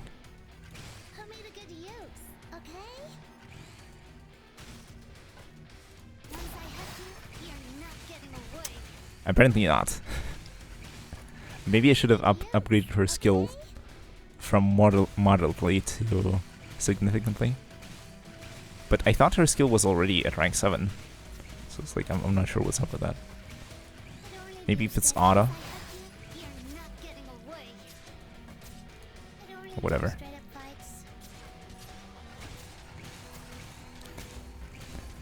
But this event is easy, right? I mean, so far, no problems. Partially because I'm using operators who are probably over-leveled for the stage. But still. It wasn't difficult. That's for sure. Well, but it was a good move. But yeah, like in this instance, I can drop the smaller operators for sure. That works no problem.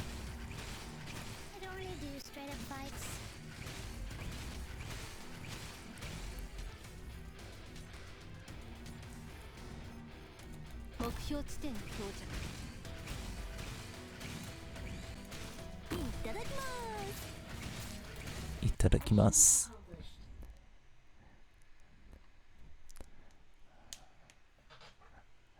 Yeah. As they say, itadakimasu. We're in the clear. You okay, Big Bob? Huh? That wound on your leg. There are some stragglers over there. They're probably from the Volk Vanguards. I can handle this on my own. Go after the ones who are fleeing. Sure. This kid. Hey, what are you giving me that look? Get away from me or I'll put a hole through you. Huh?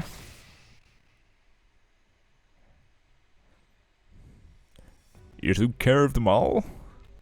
That's right. Impressive.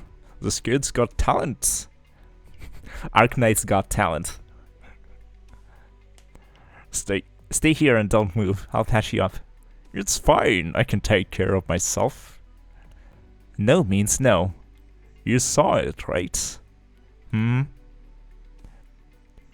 saw the crystallization on my body, right? Are you trying to get yourself infected? Our mission at Rhodes Island is to help all the infected by putting them into the ground. Rhodes Island. Rhodes Island? Aren't you from Victoria? Former Victoria Mounted Police, and now I'm a Rhodes Island operator. Stay back, lass. I'm an infected. Hi. Miss Carroll, this might get a bit messy. You should step back a bit. In the meantime, where's Scotty? I thought she was attacking this group of people. She was attacking our protagonists. Alright, yours. Alright, stop the bleeding. You do this a lot, huh? For the infected? You're not afraid of me. A lot of my coworkers are already infected, but I can't tell who is and who isn't. Huh? Well, it's sometimes hard to tell until it's time to hit the showers, right? Thanks, Shorty. You're naive, but you're a good person.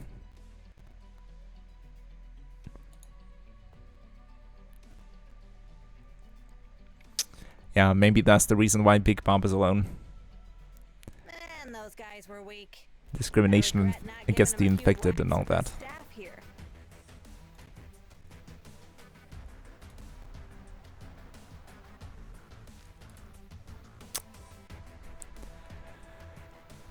Ba-ba-bam. Okay, the pace is good. I think at the 2-hour mark we might just be able to beat GD4 and get that coveted module for our Scotty.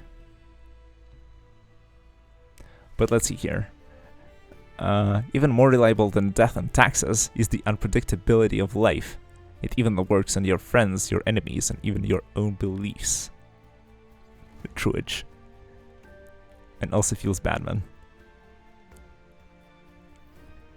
Or Sag, I guess. Nobody uses feels bad, man, anymore. Everybody just says Sag.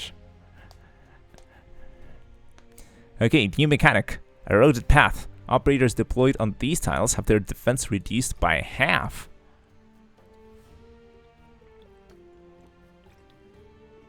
That's a yikes. And it doesn't help that the map is split into two. East and west.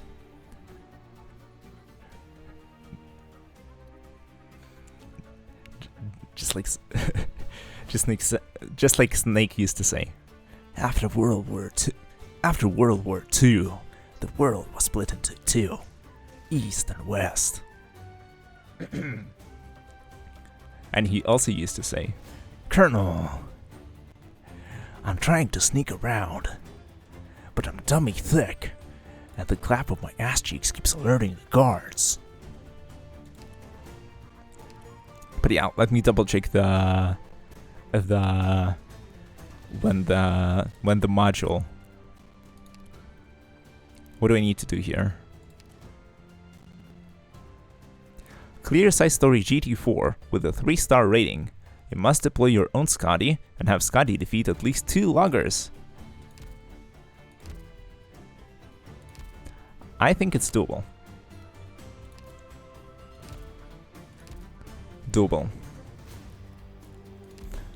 It's just that we don't know from which side the loggers are gonna come. But let's see. So I guess they did make it to the mountain then. Yeah, we're just speeding through the story and through the stages. Let's go.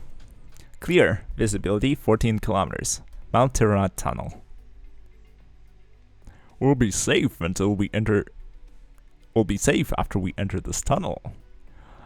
At the other end of this tunnel is Mount Mortica, which won't have very many bounty hunters. As for the Scotty, I used to scoff at those rumors that describe her as a living avalanche. Turns out, I learned the truth today. I was expecting her to be a bit stronger than your average schmuck, but those rumors turned out to be not exaggerated at all. No wonder why the guys at the bar always looked at me like I'm crazy when I laughed at them for being terrified of her. Now it's my turn to be terrified, huh? It is true. I heard those same rumors going around in Rose Island too. I've also never been sent on a mission with her before. I knew that she was really powerful, but I never expected this to happen. I didn't even know that she was a bounty hunter before.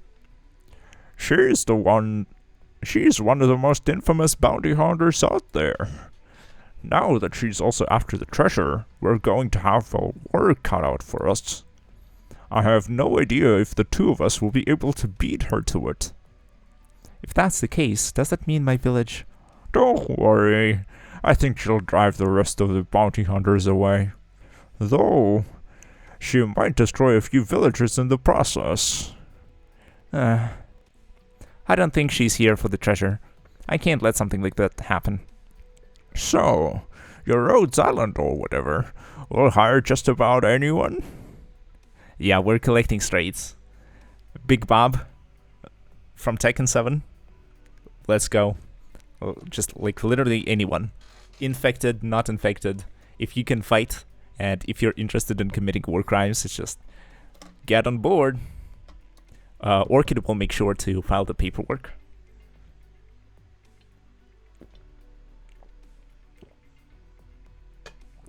Yeah, sorry, just taking a sip of my tea. ASMR stream 1.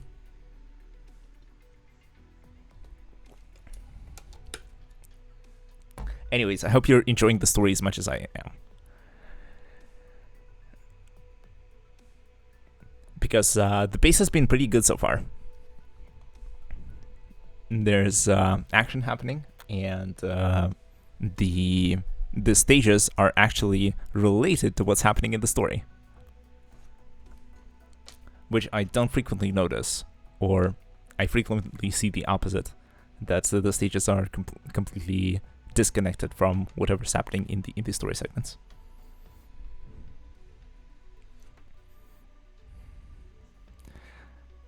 But yeah, Lithia Bachi, I guess for you, this event is old news.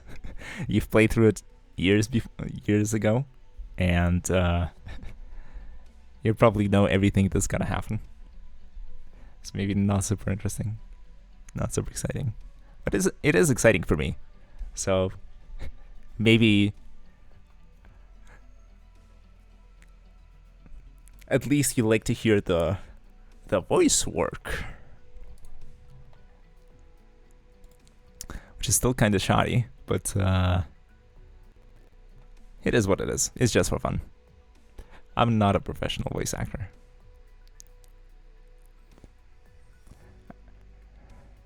I played it like 5 months ago, since it's when I started. It's still exciting for me. That's cool. I think it's also nice to occasionally like revisit good stories, or like just, you know, stories in general. And that's sort of also the reason why I don't mind spoilers as much as other people, because I think that sort of a good story should still hold up after you know what happens.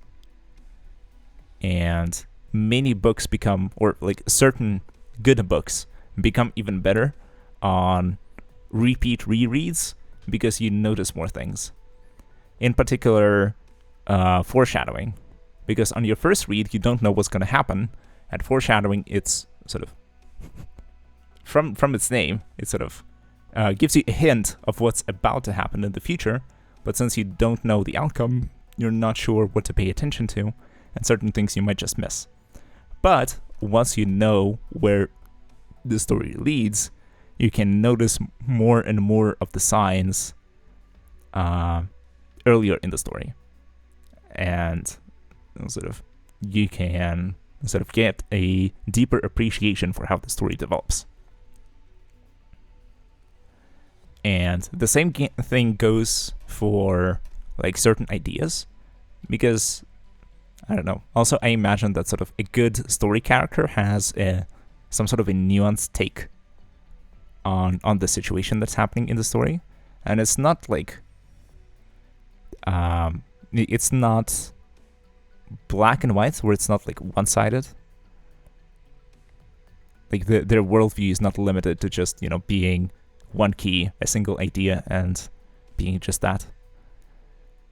I imagine that a good character has like a nuanced take where they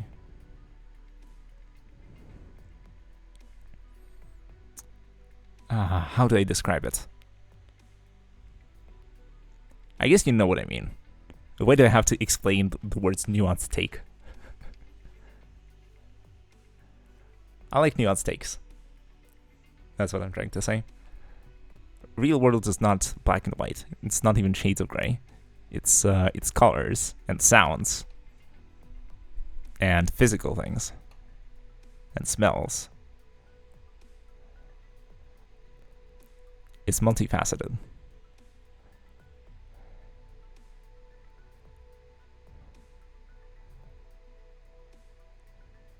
Am I on the streamer? I'm not sure what you mean, Bachi.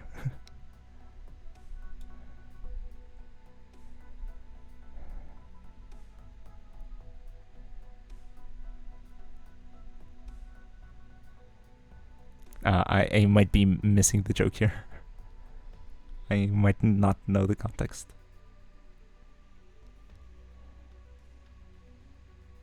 Never mind, I misheard something, I guess. Okay, yeah, never mind then. I went off on a tangent there anyways. Let's maybe return to our cave here. And it's not a man cave, it's a cave in Mount... what was it? Tamat? Let's see how the story develops. No Rhodes Island operator would ever harm others recklessly for their own selfish gain. Yeah, it's like I also wonder what's going on with Scotty here. Well, but you seem nice enough, and even did me a favor.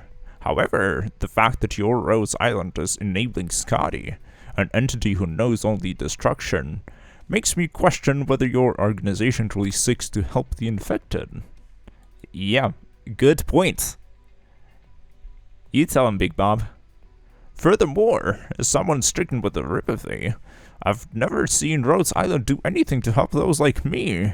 We're still abused wherever we go. Another good point. Big Bob. What? You got nothing to say to that? Honestly, I have no idea why you have so much faith in an organization like that. As far as I can tell, their claim of wanting to help the infected is just lip service. In the end, all they see is money. What's the deal with Rhodes Island anyway? In this world, there's nothing that speaks louder than the coins in my hand. Sorry. What are you apologizing for? You're still a kid, and you still can't tell between ideals and reality, nor do you know your worth. But all of this is perfectly normal. No, that's not what I meant. I know that I'm still lacking. It's just that, whether as a police officer or as an operator, I've met a lot of infected. I wasn't able to save them all because I was lacking. Rose Island is the same. In other words, they're useless, huh? That's right.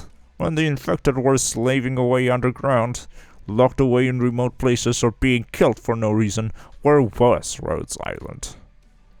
Even when we try our hardest, we sometimes still come up short. That's true for both me and for Rose Island. Despite that, I'll never give up on any innocent infected who I see. Rose Island is the same. Sorry, Big Bob. I told you, you're just a kid. What good does it do to hammer you with my grievances? But that Scotty, your co-worker, would not hesitate to point her weapon at you or abduct Carol to seize the treasure. Can you say with confidence that someone like that would share your ideals and work with you to help the infected? I don't know what Scotty plans on doing, so I can't answer that. However, I trust that if Rose Island took her in, then she must have her reasons. You can forget my ramblings then. I overstepped my bounds. It's okay. Anyway, our priority right now is to help Miss Carol find the treasure. I'm just dead right now, with this injured leg. I never thought I'd be the one burdening 2 little girls. Big Bob, we'll only consider you a burden on one condition. And that's if you don't plan on sharing the treasure with us. Huh? Ha ha ha. Mr. Bob, I wasn't disgusted by your condition. It's just that I was a bit scared. I'm from the sticks, and I haven't seen many infected people. But even I can tell that you've endured a lot of hardship. I apologize if I was rude to you before. Don't worry about it. As long as we find the treasure and you get me my share, I'll be a happy camper. The treasure is important to our village, but you only need enough to resolve our problems. Mr. Bob, you'll be able to get your fair share. That's why Grani and I need help, and we'll aid you as well. Right, Grani? Of course! In any case, I need to get moving soon. Our next destination should be Mount Mordecai. That mountain was named after some knight who died long ago. If my intuition is correct, then that should be where the treasure is located, right? However, there are a lot of caves up ahead. It'd take an average person weeks to search them all. Of course, that's why we can't do this without you. There's no way we're going to hand you to that red-eyed woman. Please, lead the way then. Sounds like a plan. Wait a moment. There's some movement near the tunnel's exit. Oh, and the stage takes place in a cave. That's cool. Ah! Someone help! Save me! It's the infected. What's the Union doing here? What do you do to him? I didn't even do anything. He just tripped over himself. Huh. Ha ha ha. Ha ha ha ha. They're from Union? You guys. Big Bob, what are you doing? These guys aren't your ordinary... Say no more. We're going to have to fight. Quick, capture them before they get away.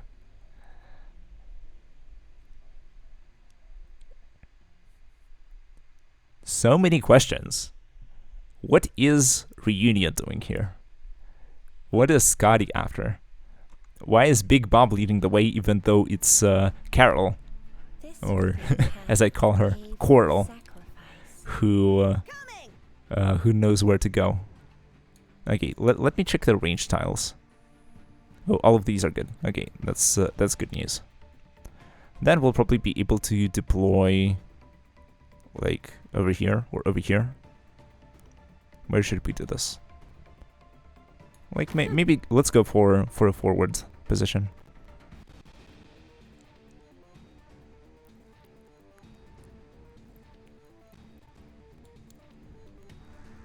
Yeah, and maybe grapple right away. This is the stage for the mod. It is. And we just need to deploy our own Scotty, and we need to kill 2 fat dudes with her. And if my intuition serves me well, if my intuition serves me well, the big dudes are going to be coming on the left side.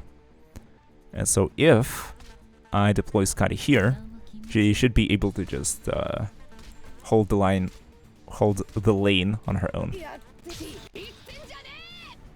Itenjane! Let's get some DP. And maybe let's get some backup.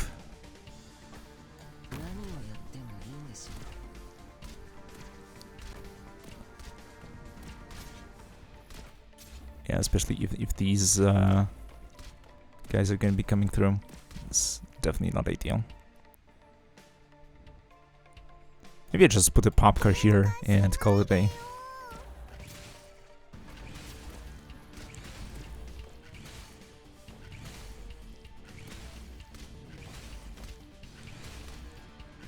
That is certainly a busy lane.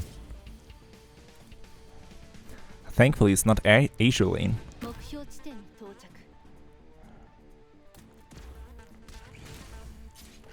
But yeah, I might be overcommitted on the right side.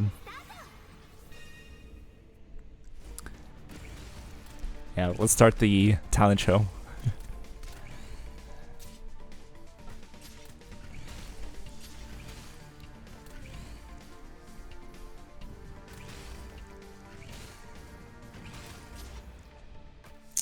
And the longers are coming on the right side. Perfect. Let me activate the skill.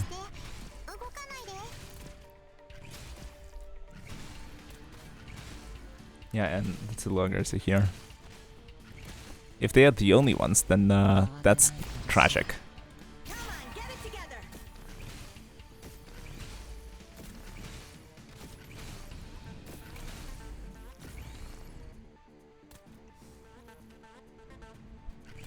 I might as well redo the stage at that point.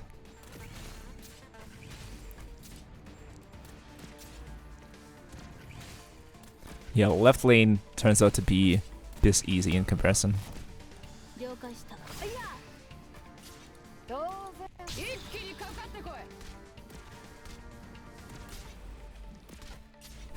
Interesting. The snipers are trying to influence the left lane by positioning themselves here.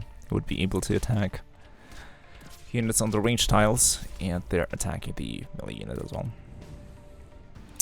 Yeah, let me just restart, and I'll change the approach a little bit. This way we'll one-shot the stage with 3 stars and get the module as well. Now that we know the lay of the land, we'll just be able to get the module and be happy.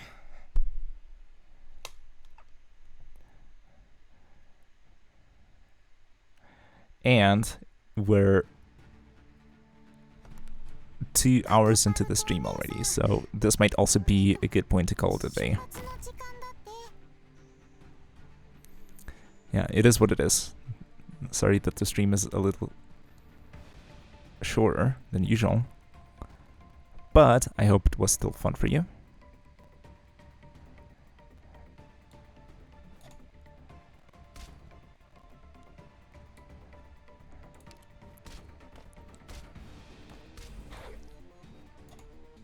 I think I just deploy Arene and not worry about it.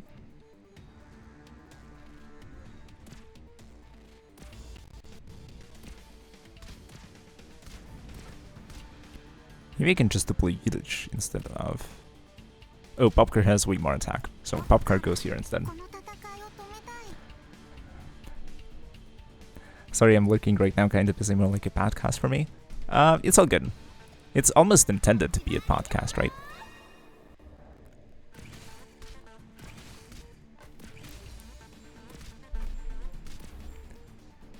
Yeah, don't worry, yes, it was as always. That's great to hear.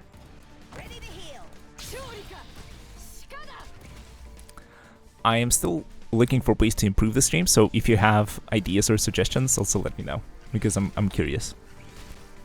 I have some things that I certainly want to try out, it's just that I'm not sure if that would be the right thing to do, if people would be interested in that and stuff like that.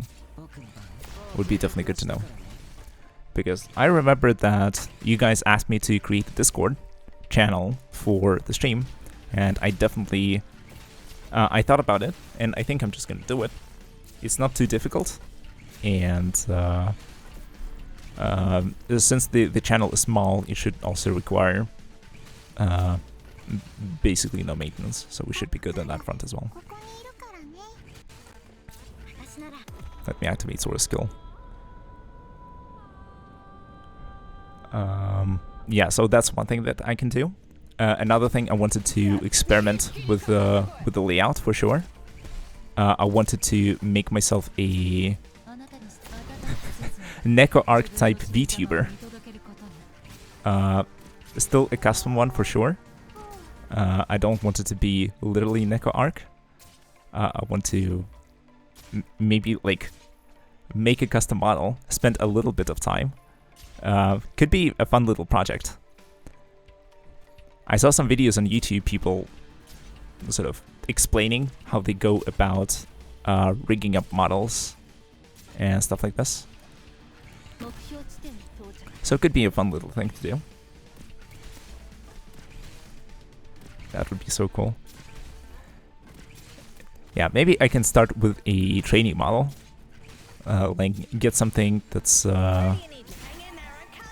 open source or something that you can just use free of charge, and then eventually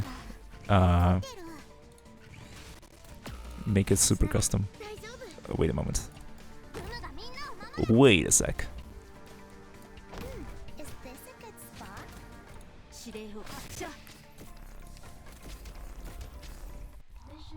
Okay, let's clean up here. But yeah, it's like, when I said VTuber, I didn't mean that I'm gonna be a big titty cat girl. I can definitely see why certain people would be interested in that, but I'm just not that kind of person. Or at least not yet. But yeah, but something memey like a Neko Arc, or, you know, an OC character like GetaLyfe would do me just fine.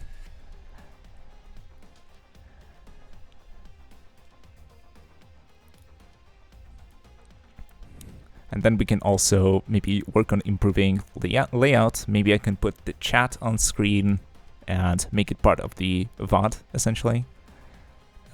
Maybe add like some counters or a clock, or maybe showing controls and stuff like this. Like, imagine playing a game with a controller and showing like what buttons you're pressing on screen, because I think that could be sort of an interesting thing to add to the layout.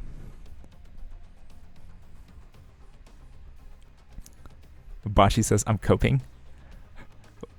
What's the cope about? I think things are looking pretty nice. We've cleared the stage, and I think we should get that we met the condition for Skadi's module, and we'll just unlock it right now. And maybe we'll call it here. It depends. I might be able to go until GD6 though. But yeah. I can make... Yeah, let's see. It's just that, yeah, there's a big thing that I need to do next Wednesday, and I need to sort of... That's why I need to sort of spend some time preparing for it. But once that's done, I might have a little bit more free time, then I might be able to do some more for the stream.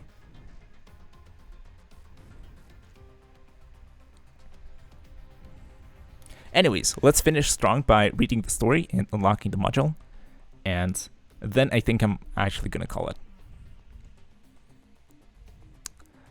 Alright. Let's see here. This one's limping. Take him out first. Oh no, not Bane. Grani. Grani, at this rate we're gonna be dead meat. Even if that's the case. Quick, take Cal and go. I'll only end up slowing you down with this bad leg. They're expecting one of us in this tunnel, brother. I'll find a way to meet up with you later. Hurry! It's a promise then. Make sure to come get your share of the treasure. Huh. Just go.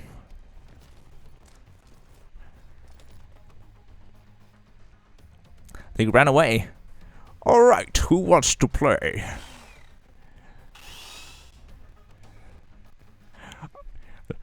How do you like my Spectre cosplay? The sounds of fighting are quieting down, but we can't afford to rest yet. Carol, sorry. I'm fine, but Mr. Bob, what about him? He might need some time. Need some time? Are you saying... Ow! Carol, are you okay? Sorry, I just tripped over this root.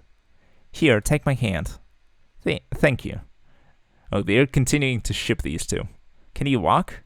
I'm fine, it's just a bruise. As you said, it's best that we keep moving. Once we cross the forest, we'll reach the foot of Mount Mordecai. We need to find the second cave halfway up the mountain. We can only get in through the cave entrance? Yeah, once inside, we'll still have to follow some paths into the darkness. But I know the way. The treasure is hidden in the deepest part of the cave. Question though. Why wouldn't they get the treasure earlier? If they've known all along where the treasure is, like, why not use the resources? Right? If it's just, you know, free cash lying around, why not just, you know, use it to improve your lives in some sense?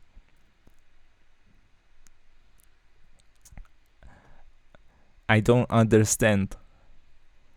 Arknights, explain. Well, in that case... What? Was that an explosion going off in the distance? That can't be good. Listen closely. There's the sound of screaming as well. Someone's fighting. It's not over yet. Carol, are you scared? Yes, I am. But in order to protect my village and return peace to these lands, I have to do this. I see. You're really brave. Huh? Don't worry about it. Anyway, let's keep moving. Yeah, I'm really getting the vibes that the game is pushing this relationship. Oh yeah, Scotty, condition unlocked. So we completed the mission for the module. And now we can actually get it. Doctor. Perfect. But, let me... I mean, I can keep it like this, maybe? Or maybe I can just rename it to Abyss Ursus. Okay, I guess the forward slashes are not allowed. I really don't understand the filter for...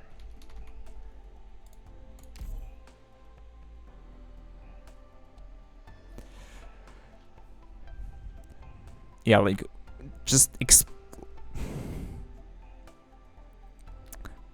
ugly system. Horrible. Huge dislike from me. Anyways, yeah, in case you haven't seen this before, I have assembled the team at the beginning of the stream, so let's bring this all the way all the way around. We can unlock the module for Scotty. Unlock. Boom. Let's go. Doctor, you can further upgrade already unlocked modules to further strengthen the combat capabilities of your operators. That's cool. Tap here to edit the operator's module. Tap on an unlocked exclusive module. After the module is unlocked, it will become level 1 and can be upgraded further. 100k? Oof. Doctor, you can obtain rare materials needed for upgrading the modules by completing operation missions in Stationary Security Service. Go ahead and give it a try. The engineering department has provided you with the upgrade materials. 60? Yeah, first module, let's go. Unlocking missions. This module is for Scotty S2. Yeah, so Scotty becomes a fast redeploy.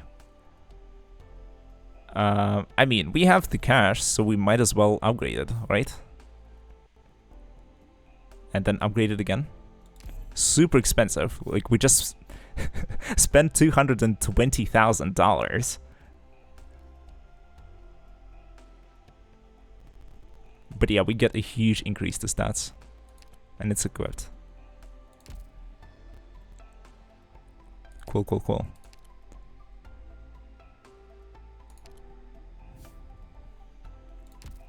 That's it. The Scotty transformation is complete. She's a fast redeploy now. Let me go to the squads real quick and tell you about the meme or the dream that I had. Yeah, because like this is what I want to use, but it's not showing up here. Do I have to click here? No.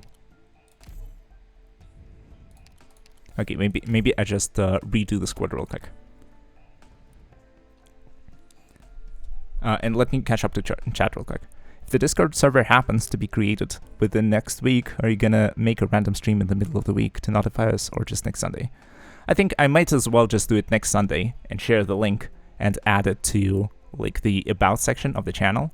I think you can just post the Discord link there, or make a chat command like exclam Discord, where you'll be able to just that will give you the invite link this way. I think all three of those options are okay.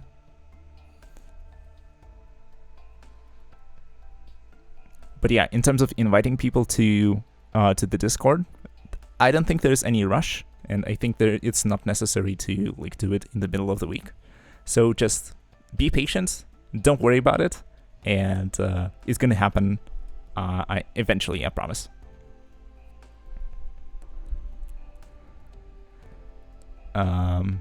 Yeah, just might take a little bit of time to set it up properly, but yeah, I'll set it up somehow, and then continually improving.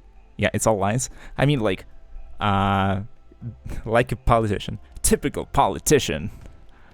All cock and no balls, or all balls and no cum. How did the joke go? But yeah, like there was a period when I was promising to upload the VODs of the streams for what is it, like for like a month, and then and then ended up, you know, delaying it for an unreasonable amount of time. That definitely happened. That was definitely not my proudest moment.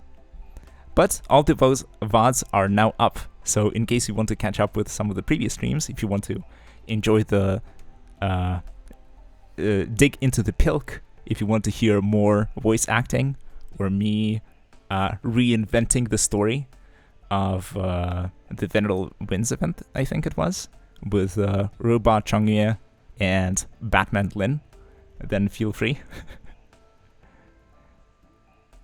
But yeah, he promised everything. See, there's a pattern. Don't fall for him. Yeah, it's a slippery slope. You trust me with something, and then I'm gonna take more and more with my bulging, pulsating leadership skills. Give me an inch, I'll take a yalm. Oh, and I missed a message from Lithia. The other one is for Abyssal Hunter's team and S3, but now Scotty hits like a truck. Okay. Sajin, I believe it too. I mean... Listen, I'm not all that bad, I promise. But yeah, let me end the stream the same way that I started it, you know, so it's like poetry, it rhymes, just like George Lucas told us. The two teams that I assembled before were the Ursus team and the Abyssal Hunters team. A person who has E1 Schwartz can't be trusted. I mean, like, I thought that she would be a cool single target sniper, and I end up barely using her. And then, in terms of the design, I personally think that it's a bit over-sexualized. Because, like, imagine going into battle in this attire. Like, in terms of abilities, she's cool. And I think she's also one of the stray cats that Calcet picked up and nursed up. And from the looks of things, she does have, like, a stern personality. But yeah, the visual design is cool, but I mean, like, this is... Yeah, but we have Matterhorn, and that's all we need. But I mean, like, Matterhorn is a completely different story. Look at these tactical abs.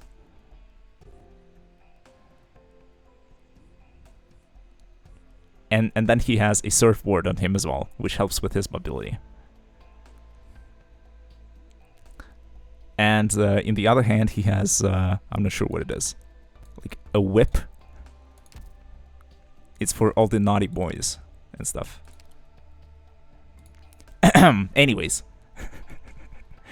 I'm going on off on a tangent again. And by the way, if you don't already have someone in consideration to mod the server I'm applying, okay, I'll keep this in mind. Let me write this down real quick.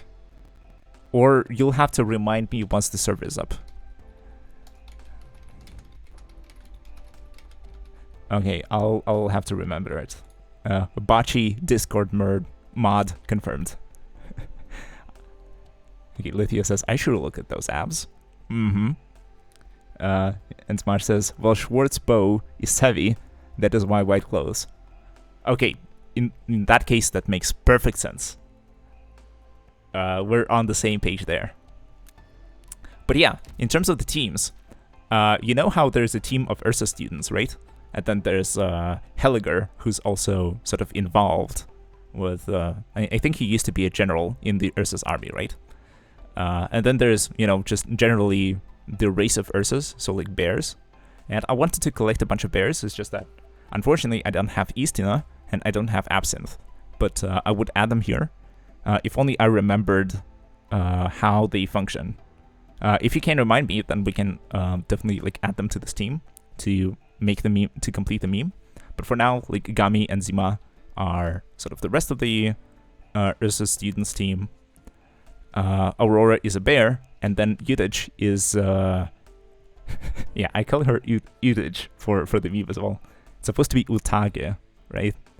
But let's say Udage. She's basically discount Helliger. Because I think you can agree with me on this one.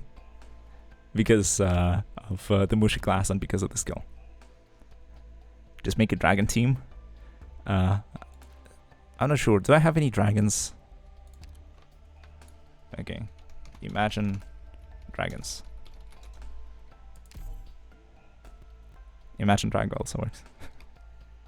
I've sent this free, and you can get her now. If I remember correctly, she's in records. Okay, let me go and check. Let's see. How does this work?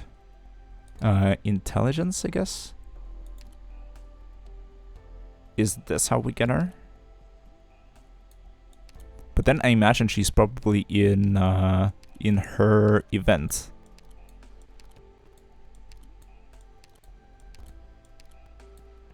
Yes, no. Me and dragons have the most OP units.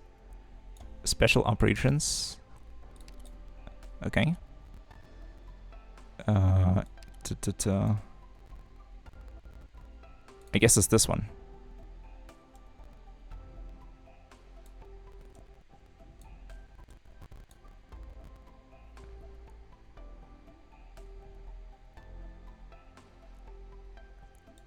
And which one is it? Or how do I get her? Oh, okay, I see. In the records. Okay, unlock all of them and you get her in the records. Alright, so I guess it's this thingy. But let's see.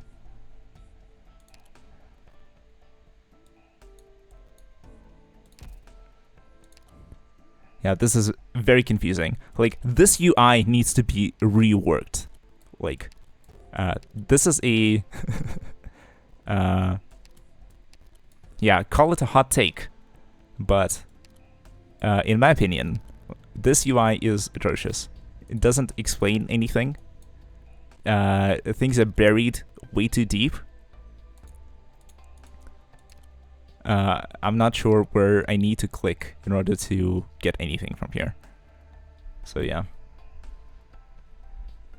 I imagine that I need to just be to the stages from this event, and then sort of, as I earn records from that event, I'll be earning these rewards. Do I understand this correctly? Yeah, let's see. After record restoration becomes available, players can spend information fragments in the corresponding special operations records to reconstruct the past events. The number of reconstructed past events will be counted towards the total number of past events that can be used to exchange for corresponding rewards and records restorations.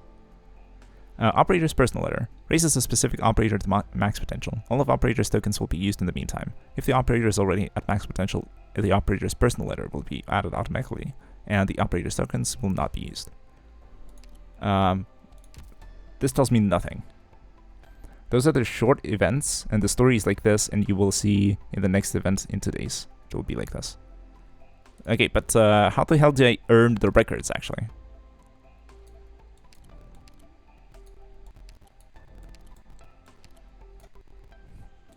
How do I earn the thingies that I can spend to get the operators from here?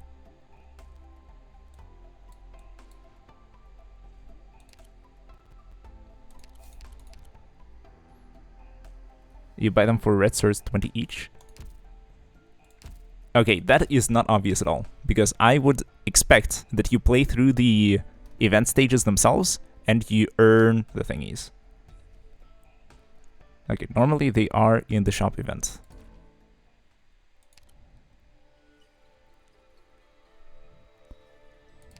Oh, you can just get Grani like this.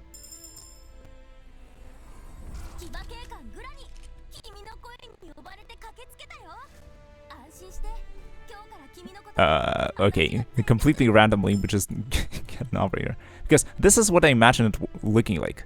You just go into here, and you get your ops. Like this. So if I...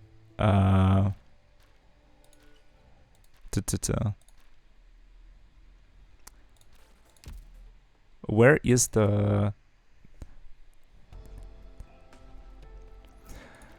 Where is the Russian event?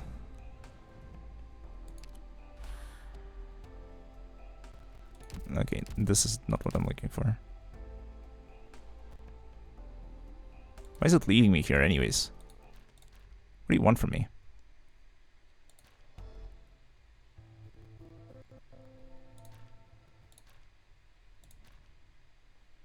Okay, none of this is what I'm looking for. I'm starting to rush, and I'm starting to make mistakes because of it.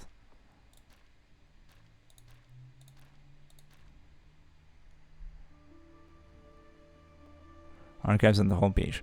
Okay, this is not what I'm looking for. I'm looking for the events that features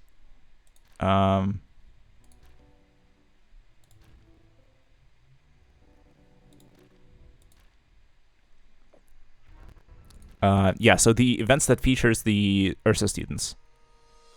There's no event. Okay. But you said in the store for red certs you can buy the records. Oh, I see. These are the information fragments. Okay, so if I get 7.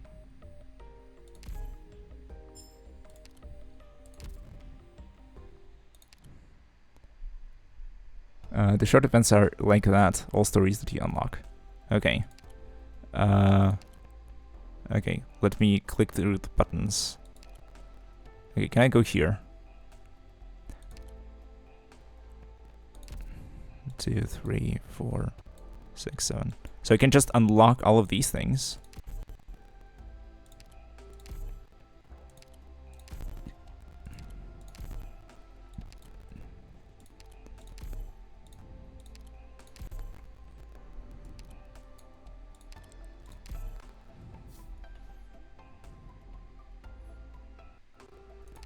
Okay, we get the middle school emblem.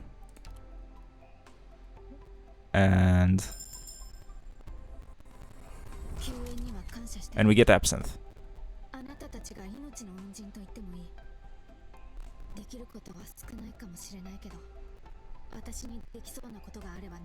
You'll see how this kind of event works in 2 days. Okay, that's good to know. But yeah, a very convoluted system.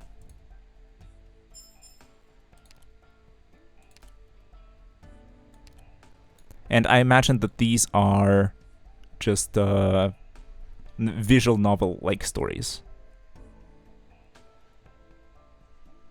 Let me click on this one, for example.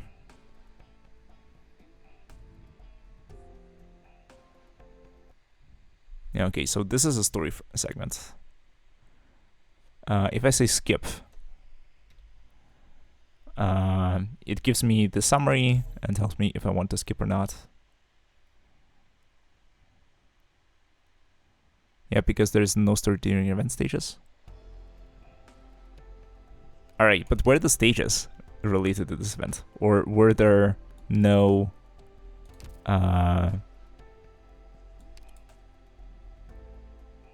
was there no gameplay in this event?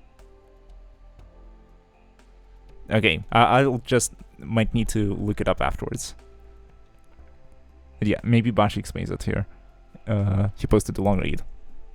So I hope that makes sense. If an event reruns, it will be on the list where you play the Grani event right now. And after a while, it will get record restoration, which allows you to get the operator you missed and their potentials with some furniture.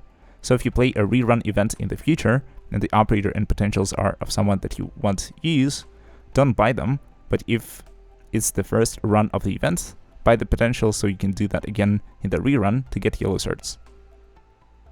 I see. Okay, yeah, as a rule, I just buy out everything in the store, including the potentials for the operators, even if I don't use them. But yeah, I guess that is beneficial, because if the event reruns, then you can just get yellow certs instead. Okay. Normally the stages are like a bunch of mixed stages. I'm not sure what you mean. So is it similar to like the Grani event that I'm playing through right now, with story segments and gameplay segments?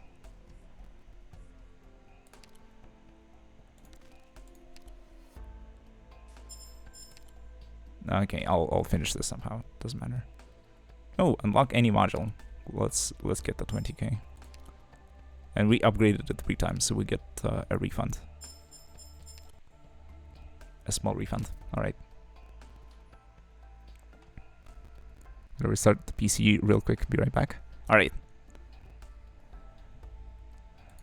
Yeah, in the meantime, let me do some chores. But yeah, I'm staying a little longer than I expected.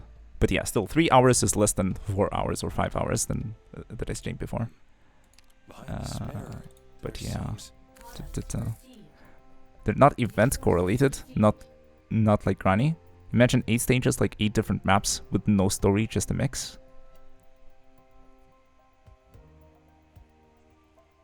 Schwartz made him stay. Yeah. That's kind of true. I just wanted to show the meme team. And to end it on the same note, on a high note. and to complete the circle and make it similar to how it started. Okay, like stage 1, like 1 from chapter 4, stage 2, like 1 from chapter 8. Those are the short events. Okay, I'm a little confused. I will need to look this up afterwards. Streamer is a little dumb. Maybe it's because it's this late in the day. But yeah, so like I'm on chapter 4, for example. So which stage do you mean? There's a lot of them.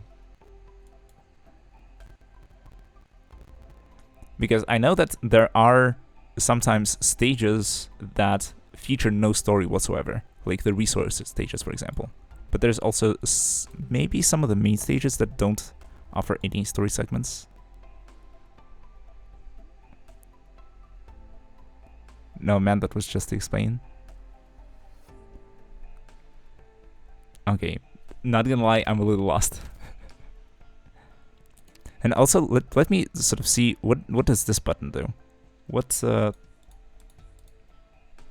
you mean? Did I not collect something?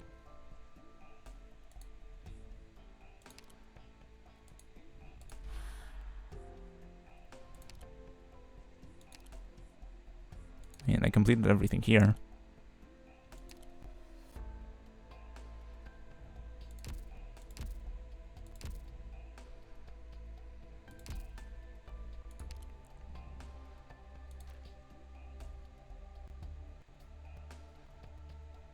Oh, or is it the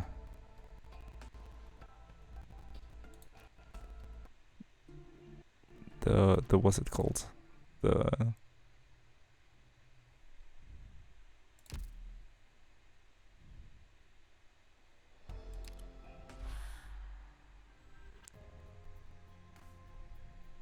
Oh, it's this new thingy. Is it the SSS or something?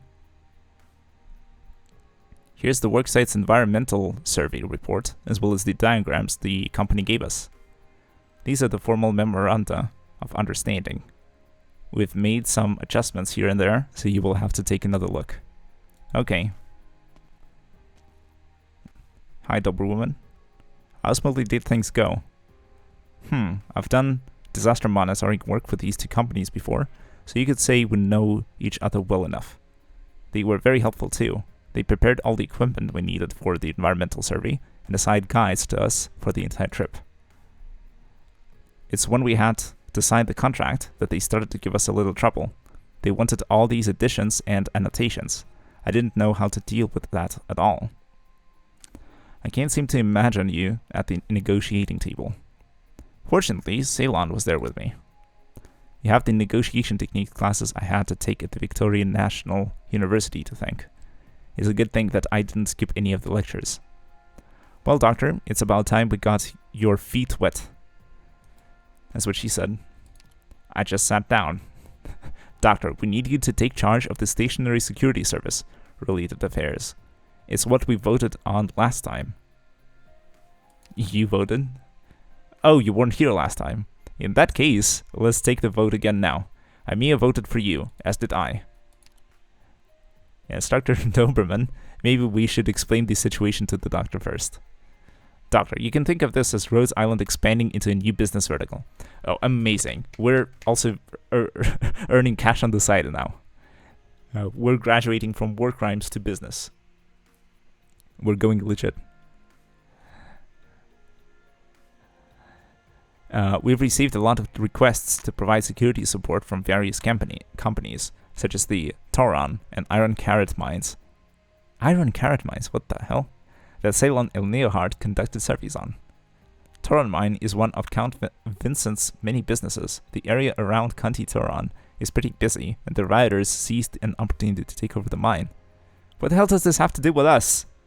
On the other hand, Iron Carrot Mine, under the banner of the Rim Belgian Mining Industry Association security company, accidentally destroyed an originium slug nest and was forced to shut down its operations because of the ensuing pollution. doesn't sound like my problem. Play stupid games, win stupid prizes. It's a similar story for all the other companies. They need to restore operations ASAP, but they don't have enough security manpower to eradicate all the threats they face, and that's why they come to us. If it's security they want, I'm not sure Rhode Island's the right choice. My words exactly. These companies have long been on very good terms with us, and we've worked with them many times before.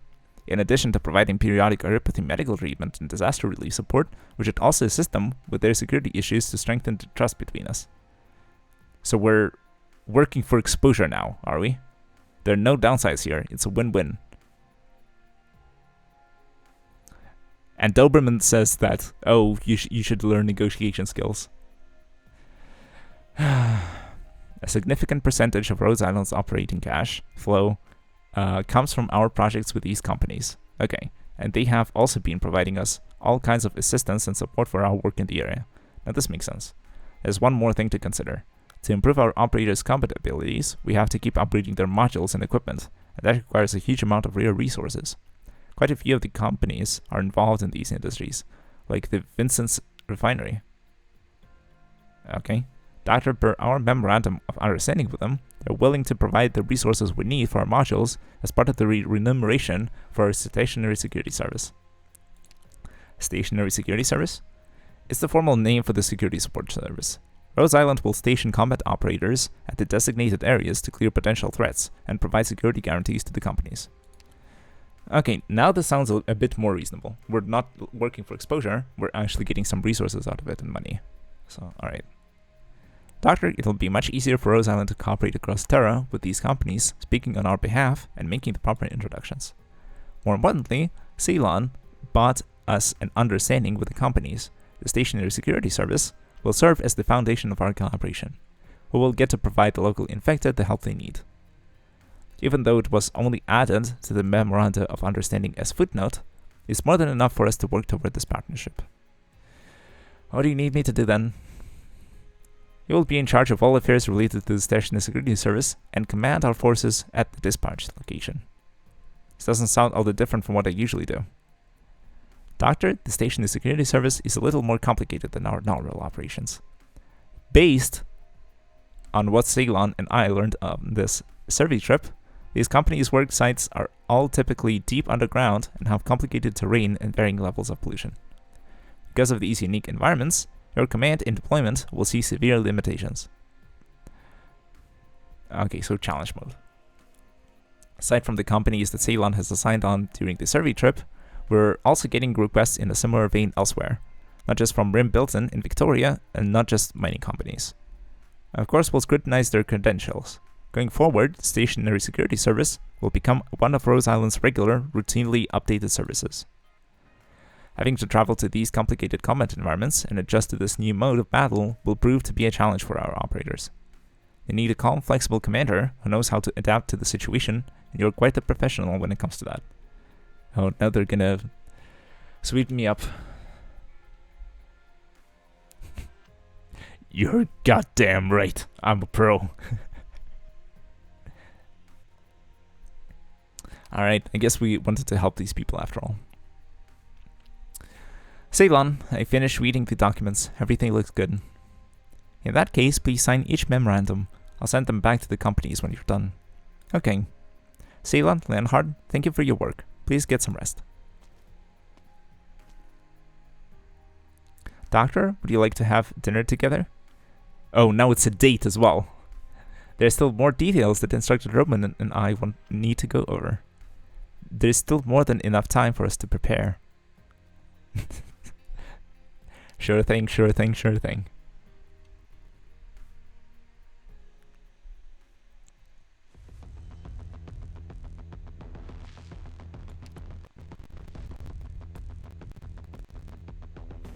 Okay, I guess it's another weekly thing.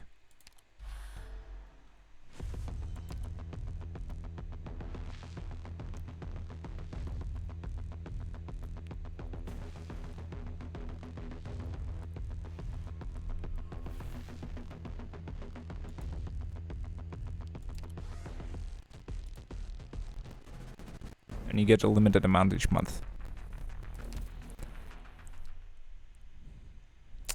Okay. I guess we unlocked that as well. Okay, lithiorites. Wait, maybe I can explain better. I guess it's about the mixed events. Normally short events are like this. 8 to 9 stages with, for example, the stage 1 with enemies from Grani events, stage 2 with enemies from other tides. It's just an example, but it is how it works. Alright.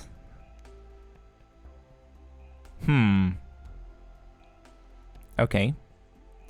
And these are not related to, not connected to any story, right? Because, like, I can't imagine tying in Seaborn with the reunion. And then with the bounty hunters and stuff. Seems like a bit of a stretch. Not the stages. Because they have no story. Okay, so it's just a chain of stages with no story, and the stages are themed. No, they have varying themes, sort of based on some of the previous stories. Exactly. Okay. Gotcha. Now we're on the same page. Yeah, thanks for bearing with me, and thanks for the explanation. But yeah, let's see here. We can add... Where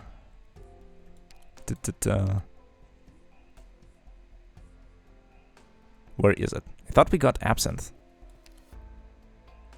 Here she is. わかった。準備してくる。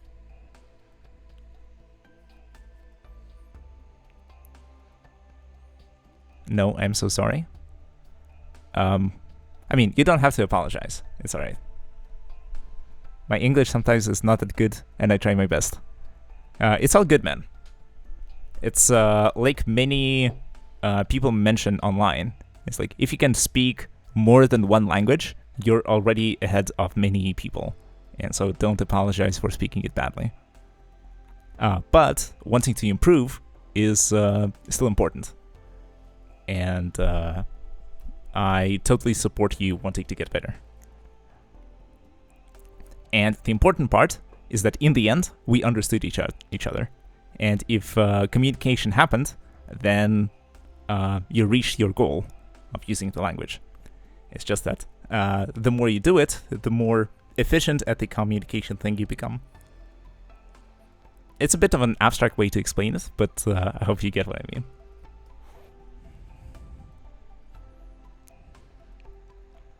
So yeah, anyways, we have our bears. We have the Ursa students, save for Istina.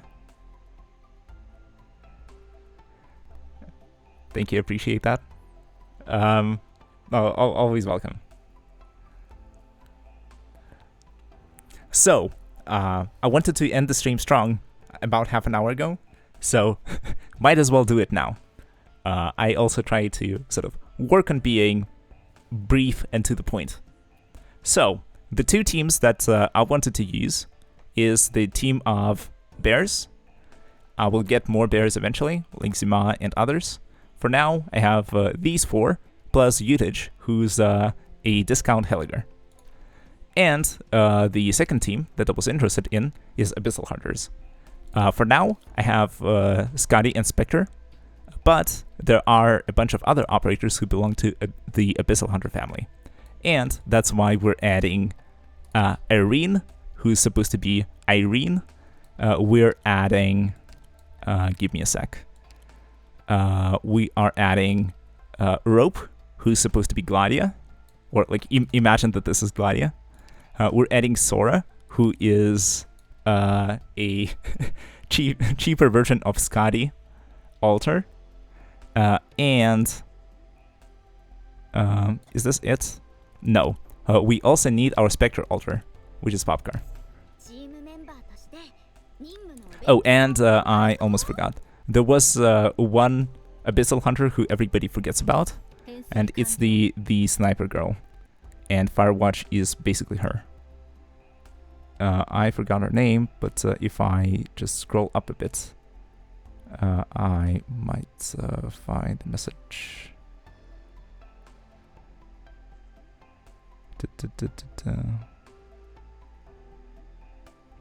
I completely forgot. Yeah, and the better version. I just forget the the last Abyssal Hunter's name, but everybody does, so I think it's not such a big deal. And yeah, bears for life. I mean, like, let's bring some Russian strength here.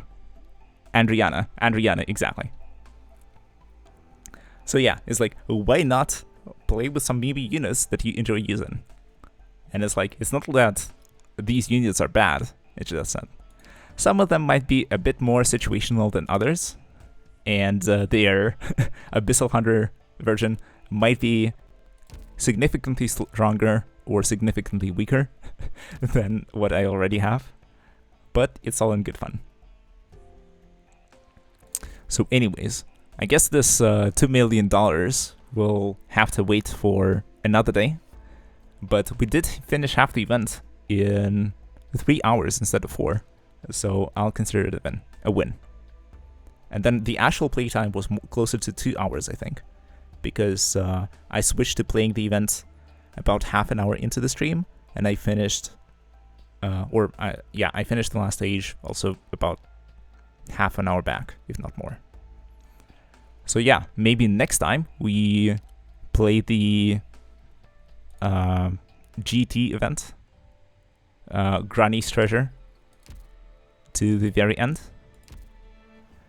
and maybe we actually invest into some of the units. So yeah, a little bit of progress, a bit of a shorter stream, but it is what it is. I have to get back to doing some IRL stuff, but once that is done, I will be able to invest a little more into the stream.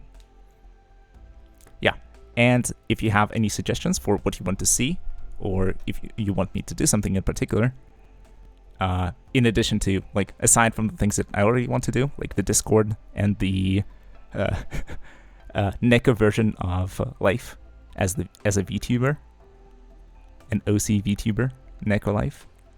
If you want to see something else aside of that, just let me know, and I'll see what I can do. Yeah, thank you for the stream as always, and good luck for your thing next Wednesday. Yeah, thanks a lot. But it's all gonna be good, and I might even report on it, because like without sort of giving away too many details, it's essentially a big presentation that I need to make. It's like a nice and long talk about the project that I've been working on for a while now. It is kind of important, but I am not worried about it at all. I know my project, and I know that I can present it well. I just need to finish up the presentation and actually do it. And it's all going to be good. And then after the work is done, we can relax together. All right. With that, we are hitting the 3-hour mark. Thank you all for watching. Hope you come again. Have a nice week, and good night. Bye, everyone.